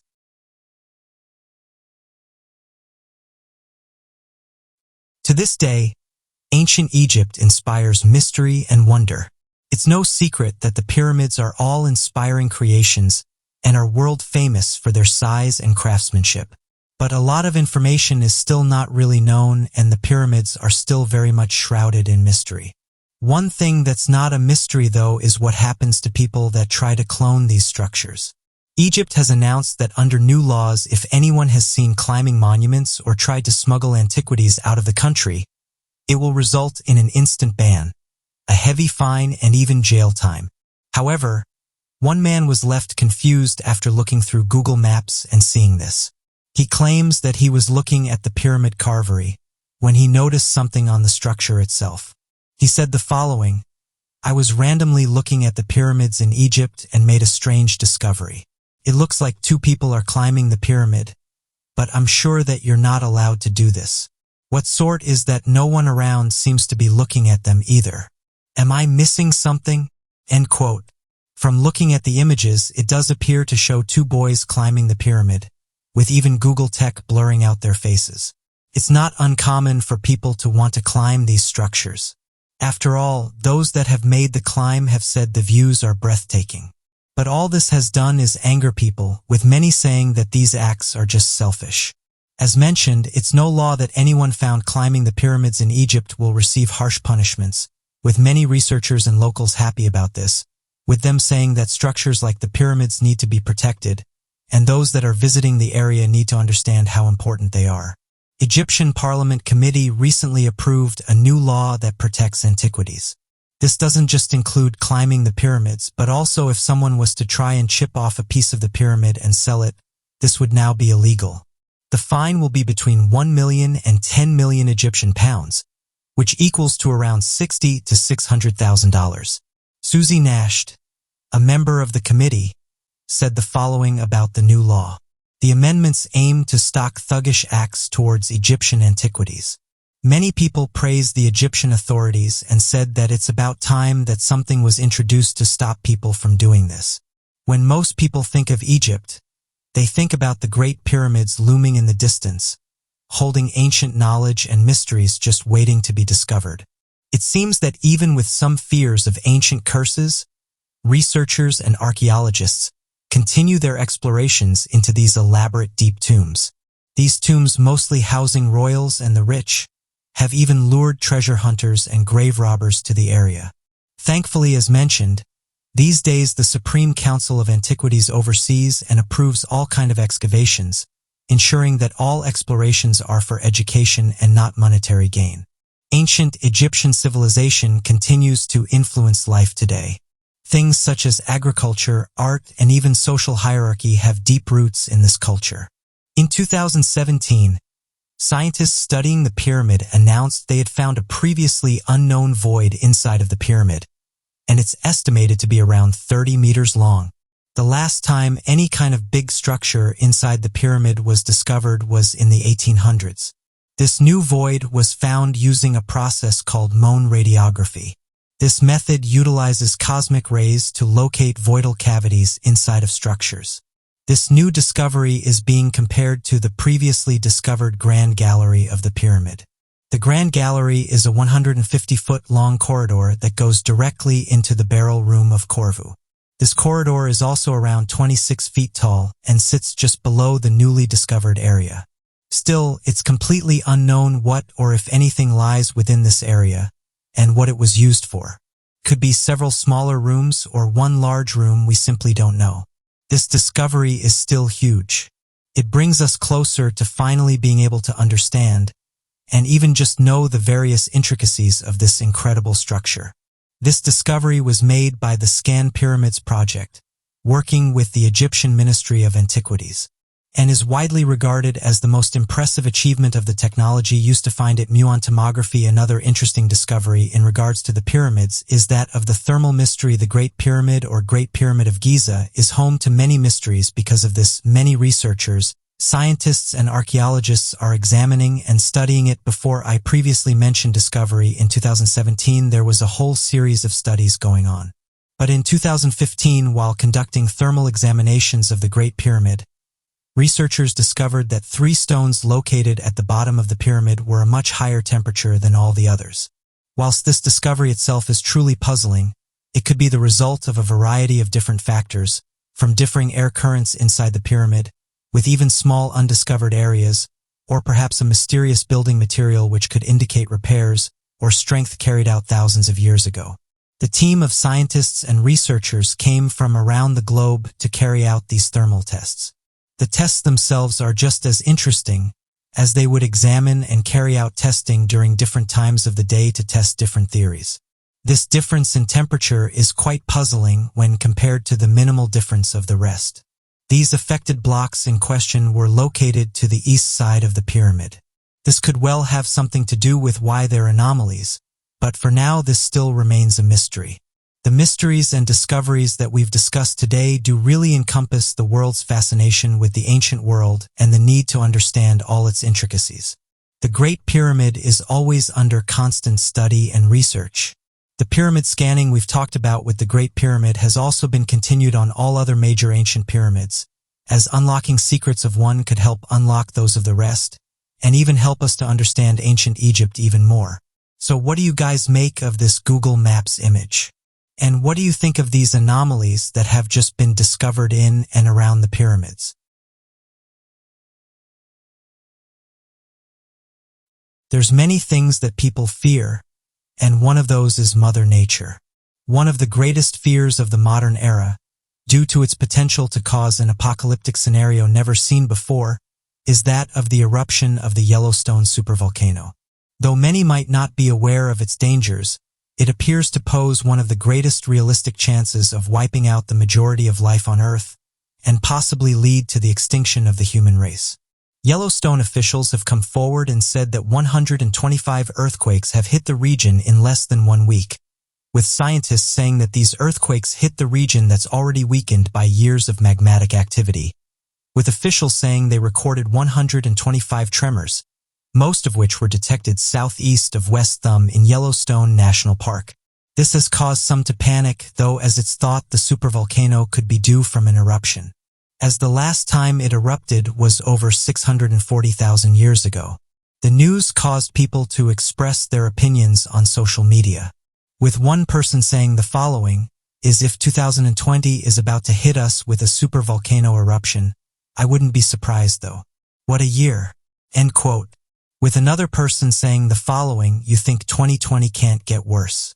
Yellowstone supervolcano eruption could happen anytime. Or this person said this. What if the final boss of 2020 is the Yellowstone supervolcano? Besides the obvious obliteration of those within its eruption zone, myriads of ash is spewed out across the world, which, like it did millions of years ago, eventually bringing about a sulfuric acid downpour. End quote. Although these tweets sound like jokes, the reality is if the supervolcano was to erupt, it would likely cause irreversible damage and would probably be the end of civilization. Researchers have come forward and said they're keeping a close eye on the caldera as it's been giving off warning signs. The volcano is always being monitored by the United States Geological Survey, and every so often they give updates about what's going on. Researchers in 2014 were surprised when they discovered that lots of gas was being released from Yellowstone, much more than they expected. One of the lead scientists said the following, we had a moment when we realized, wow, that's a lot of crustal helium coming out of Yellowstone, far more than we would have predicted. End quote. Study author Bill Evans went on to say the following, 2 million years might seem like a really long time to people, but in the geologic timescale, the volcanism is a recent phenomenon. One of the reasons the helium was released was because a hotspot of collective magma made its way to the Earth's surface. Dr. Evans said, think of it this way. You have these old crustal rocks just sitting around for hundreds of millions, perhaps billions of years. They have this boring little existence. And then suddenly somebody puts the heat on under them and they start giving up all their long-held secrets. It's things like this that are making people worried about what's going on at Yellowstone. Portland State University geology professor Dr. Scott Burns said the following, a large amount of small tremors have been detected around the national park. Other researchers have said that magma and gases underneath the park are starting to rise. Not only this, but the United States Geological Survey has said the famous steamboat has erupted many times in recent years, breaking the record for the shortest interval between eruptions. Data has shown that in the past 12 months, over 200 earthquakes have hit Yellowstone, and this suggests that a large tectonic plate shift has taken place underneath the surface of the Earth. As of right now, the researchers are telling everyone not to worry, as they're keeping a close eye on the data. Larry Mustin, a United States Geological Survey hydrologist, recently wrote on a paper. It detailed the effect the ash would have on our planet after the supervolcano erupted. He said the following: the objective was to see how the growth of the umbrella clouds would affect the ash distribution from Yellowstone. We did a few dozen simulations, starting with an erupted volume of a few hundred cubic, so this is if you consider the volume of tephra that expands as it erupts. The volume of the tephra blanket that forms would be a few times greater than that of the magma alone. So this would be comparable to a tephra volume of over 1,000 cubic kilometers. For those unaware, this is the rock fragments and particles ejected by a volcanic eruption. He went on to say the following: we used a duration that ranged from 3 days to 1 month, and an umbrella cloud height that ranged from around 15 to 35 kilometers, or 9 to 18 miles. The tests showed that most of North America would be buried in ash. The fallout would include short-term destruction of Midwest agriculture, and rivers and streams would be clogged by gray mark. The eruption of the massive Yellowstone supervolcano will do much more than just emit a large amount of materials from the volcano itself. It's predicted that the massive amount of force and pressure released by the volcano will trigger other pockets of magma to release nearby, in quick-forming shafts that will grow in size throughout the volcano's eruption. Though scientists are aware of the fact that the eruption of a volcano cannot trigger the eruption of nearby volcanoes, in the event of a supervolcano and its eruption, the incredibly large amount of forces and material buildup will lead to a pocket of nearby magma vents to form, creating a number of normal volcanic entities that will also spew out a large amount of volcanic materials. Though technically speaking, the Yellowstone supervolcano is not triggering other dormant volcanoes, it will continue to form these vents, of which will grow in size, and would appear to be similar to that of smaller volcanoes having formed. We also believe that with a large enough tectonic plate shift, caused by the overwhelming seismic activity that will be caused by the forces of eruption behind the supervolcano, a number of large events could form along the ridges of the shifting tectonic planes. So what do you guys make of these recent earthquakes hitting Yellowstone? And do you think the Yellowstone supervolcano is going to erupt anytime soon? Yesterday, various photographs started to make their rounds on social media, showing what appear to be ancient Mayan artifacts. One thing that stood out about these, though, is the mysterious beings, with some saying they look eerily similar to aliens. It's tough to track down who first posted the photographs, as various people have since shared the images online, with others posting them to various websites. Regardless, the story goes that researchers were exploring the ancient Mayan systems when they discovered these artifacts. Reports on where these were found varies depending on where you read, along with websites not being able to track down the original people who discovered the artifacts. Regardless, though, they reports that a team of archaeologists were surprised to find the ancient ruins, saying that it's one of the biggest discoveries in the area to date. One report states that the artifacts were discovered during the building of the Mayan train. Currently, construction work is underway to build a large railway in Mexico. The construction began in December of 2018, with various people coming forward and saying that strange discoveries have been made in the area. These mysterious artifacts were discovered in a region known as Quintana Roo. There's no other way to describe these artifacts other than they look like extraterrestrials, possessing big eyes, a large oval head, and just matching the overall shape of the gray alien. This has had social media users convinced this is the real deal. However, because these images were only posted yesterday, it's been tough to track down more information about them, who found them, and where they're currently being held. Not everyone was so impressed with the findings, though, with one Mexican archaeologist saying that these are fangs, and that although they were allegedly found with other Mayan artifacts, this thought they were placed here in order to make the findings seem more genuine. With others saying the following: if this was the real deal, it would be one of the biggest archaeological discoveries ever made. I can't find much information about this either. Searching Google only brings up a few results. I think these are fake. End quote. As some have pointed out, though, it seems like a lot of work to go through. Why would someone build these if an archaeologist is just going to shut them down? With another user saying the following, I'm skeptical about these types of discoveries. On one hand, they sound too good to be true, but on the other, I want to believe. I'm sure if these are real, though, they would likely be taken away and stored. I doubt these will ever be given any serious consideration. After all, could you imagine if these turned out to be real? It would pretty much rewrite history. End quote. This person said the following, to be honest, 2020 can't get any worse. So discovering alien artifacts underneath Mexico doesn't seem too far-fetched. Let's see what else 2020 brings. End quote.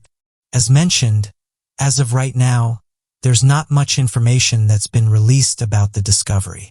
Although local archaeologists are of the opinion that these discoveries are fake and were likely placed there by someone. It's important to have an open mind when it comes to human history. Every year, researchers manage to discover new things about our past. Back in 2018, there appeared to be a discovery that in all pyramids from around the world, including Bosnian pyramid structures and ancient Mayan temple structures, there were large bodies of water discovered in chambers that ran beneath the pyramids and tunnels, and these could have stretched for over 10 miles. Interestingly, when researchers began looking at the pyramids at Giza, there appeared to be a massive underground water tunnel network that ran underneath the Giza Plateau that had long since been dried out. This led researchers to look more into what was believed to be naturally formed water chambers and the role they could have played in the construction of the large pyramid and other pyramid constructions.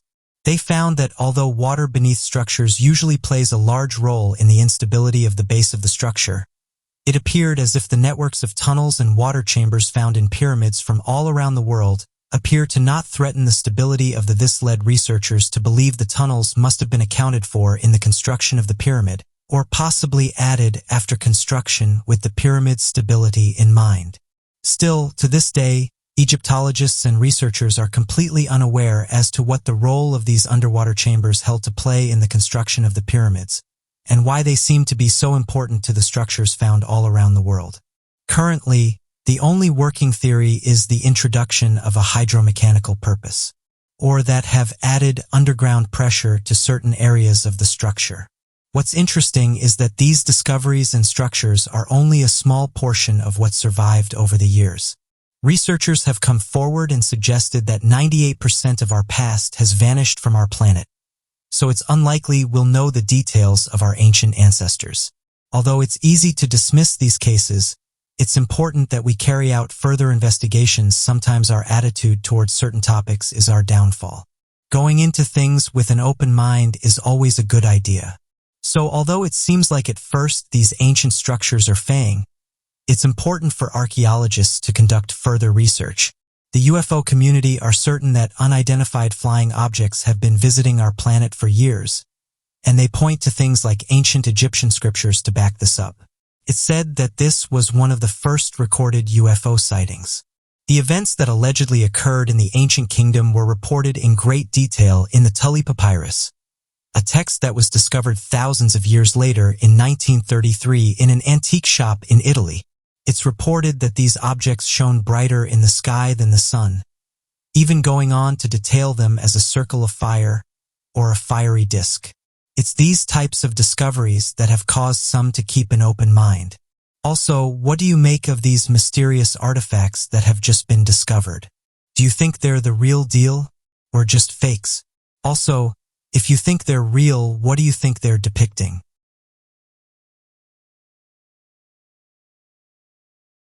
As of 2018, the Ocean Service has said that over 80% of our ocean is unexplored. Although many have said that space is one of the last unexplored frontiers, the arguments could also be made that our oceans make their list. After all, we've done a great job at mapping hard-to-reach regions on our planet, but haven't managed to research certain regions of our oceans. Interestingly, various amateur researchers have come forward over the years with some strange discoveries, some of which they say that proves our oceans are much more mysterious than we may count. This discovery was sent to me a few days back by one of my subscribers, and they said that they think they've discovered a large underwater structure. This was found close to Isla Coronado, which can be found just off the shoreline of Mexico's Baja California Peninsula. One of the first things that stands out about this structure is how big it is. Not only that, but there's nothing around the area that matches the look of this object. And this has caused some to speculate that it could be something mysterious. Sometimes with these discoveries, underwater researchers explain that they're just natural formations, where amateur researchers suggest they look artificial. This giant structure appears to have what looks like pillars going around the entire formation. So what could it be? One idea is that governments across the world have built underwater basins. This idea isn't supported by officials, though. As they've said, these currently don't exist. But certain countries have hinted that underwater structures do exist. And like some have pointed out, it's not like they're going to just tell you the truth if this was the case. They would likely want to keep something like this a secret from the general public. To the trail that can be seen behind the object, it's caused some to suggest that these types of structures are actually moving, and that it could be linked to past civilizations or even things like unidentified flying objects. The idea of there being civilizations that have been lost to the waves is nothing new. Researchers working at Lund University came forward and said they found a Stone Age civilization beneath the sea. This has caused some to be more open-minded when these types of discoveries are made, saying that there's likely many more ancient civilizations that are waiting to be discovered. People such as UFO researchers, though, have decided to look outside the box and have suggested that what we're looking at could possibly be an unidentified flying object. It's important to remember, though, that the island is approximately 7 kilometers or 4.3 miles long. This object is easily double that size. So if this is an underwater base or a UFO, it's massive. Other UFO researchers have said that these crafts are interested in our oceans, saying that some of the earliest accounts of UFOs were reported close to our oceans. Military officials have also talked about unidentified submerged objects. These are UFOs that are seen in and around our world's oceans. However, underwater researchers would most likely label this as a natural formation, noting that the area does have a large volcano. So perhaps this formation was created due to this. Other mysterious structures have been discovered that, of course, some to question their origins, and one is that of the Fuxian Lake Pyramid. This mystery is located in Fuxian Lake, which can be found in the Yunnan province in China. This discovery was made back in 2006. Many reports were made by divers and water enthusiasts that would boat on the lake, and claimed that the appearance of what seems to be underwater buildings could be seen. Enough reports were made, and on the 13th of June, a team of archaeological divers decided to search the lake. They discovered the remains of a group of huge ancient buildings at the bottom of the lake. The most noted of them is a vast stone pyramid located in the center. The archaeologists were stumped on how this massive structure got here completely intact. When they looked back through the historical records, they found evidence of an ancient city that was established in the area that is now Lake Fuxian. However, this doesn't close the case on the mysterious pyramid. The local legends told that the city sank to the bottom of the lake. The historical records that were kept showed that the once capital was made mostly of wooden clay, but the remains that have been found at the bottom of the lake are made entirely of stone. Surveys of the land have revealed that the complex at the bottom of the Fuxian Lake covers 10.8 million square feet. This is far larger than the once capital had ever been. So the mystery remains. Why was such a large city left without any remaining trace? What thickens the plot is the archaeological team went on to find carvings resembling a wearable mask. However, the mask had flat cheeks and indented teeth that do not match the facial characteristics of a human.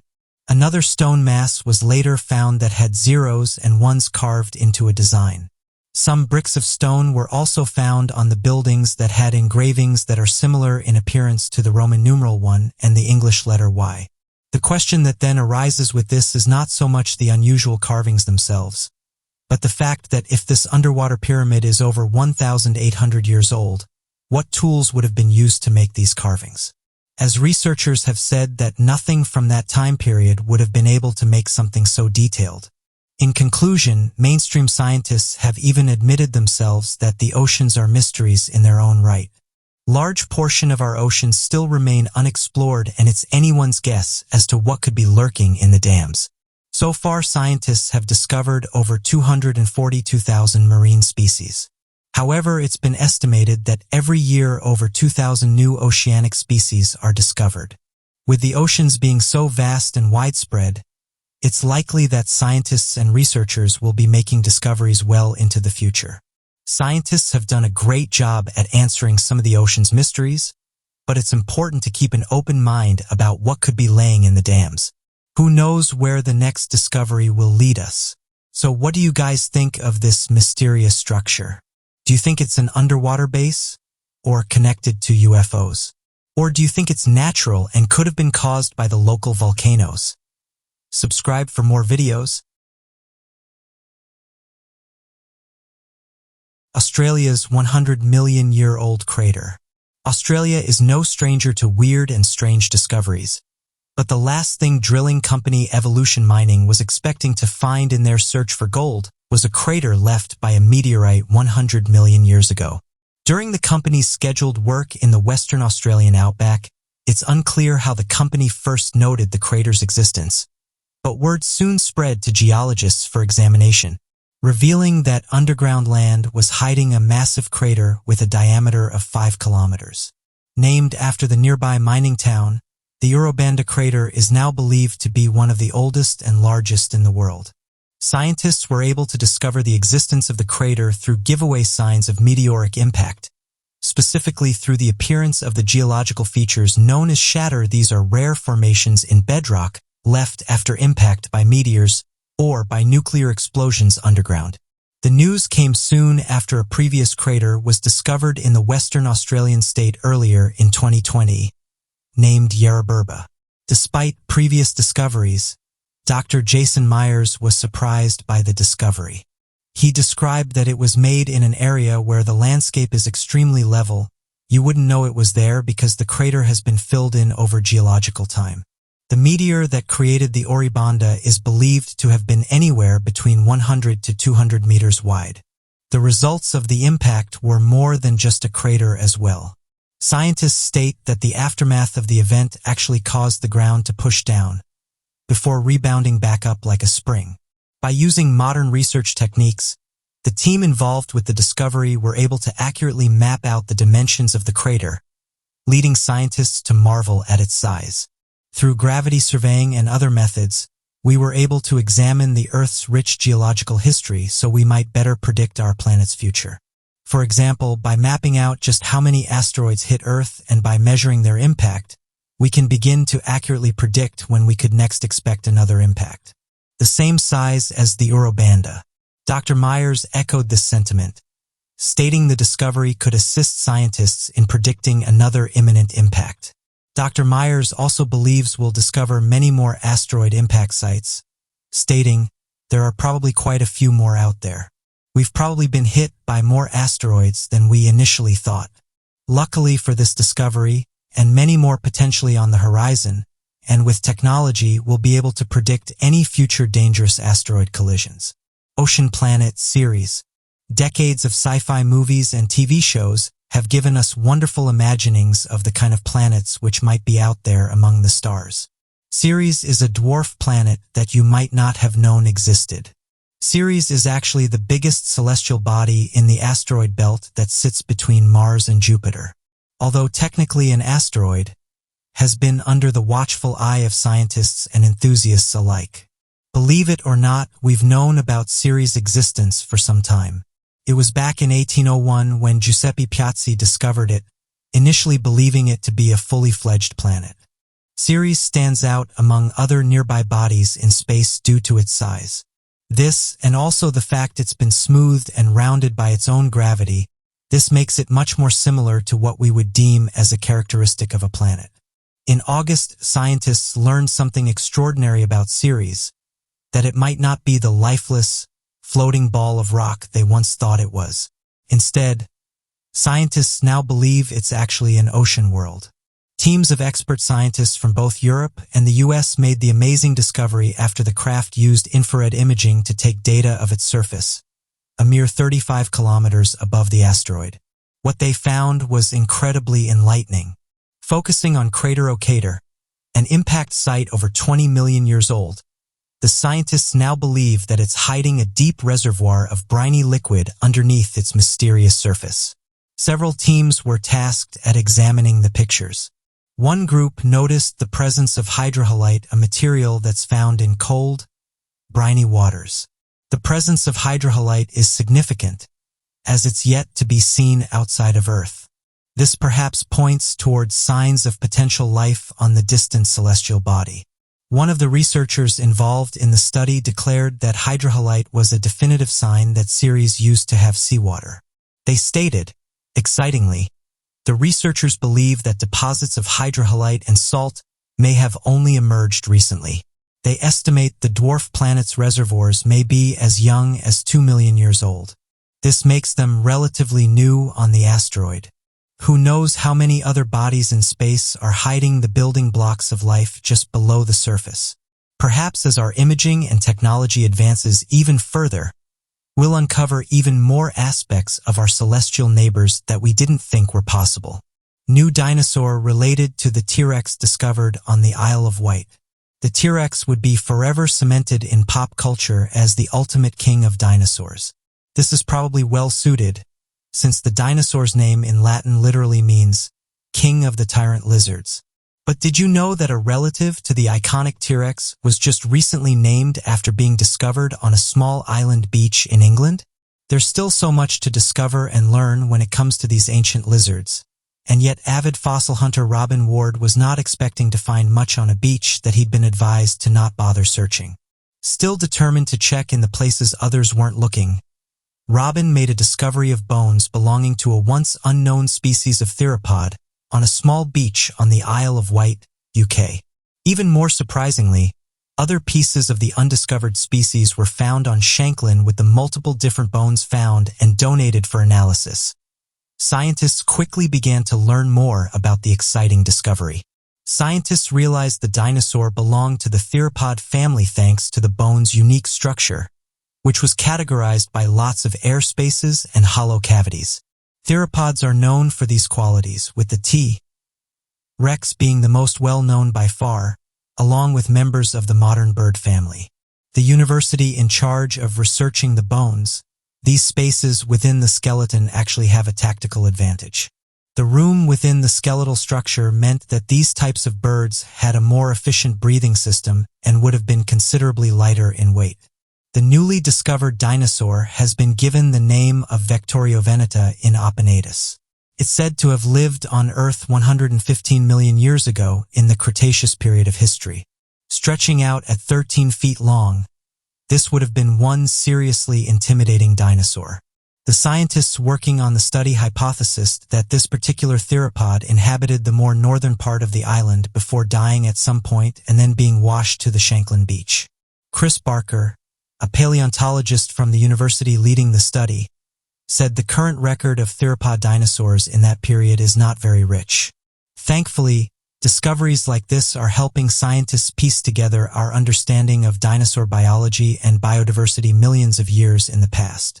With an already rare discovery being unearthed, the dinosaur on the Isle of Wight is also doubly rare because of the region they were located in.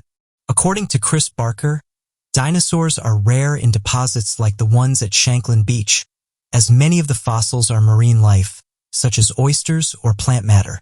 These factors make the discovery all the more special, and certainly a very unique opportunity in the world of paleontology.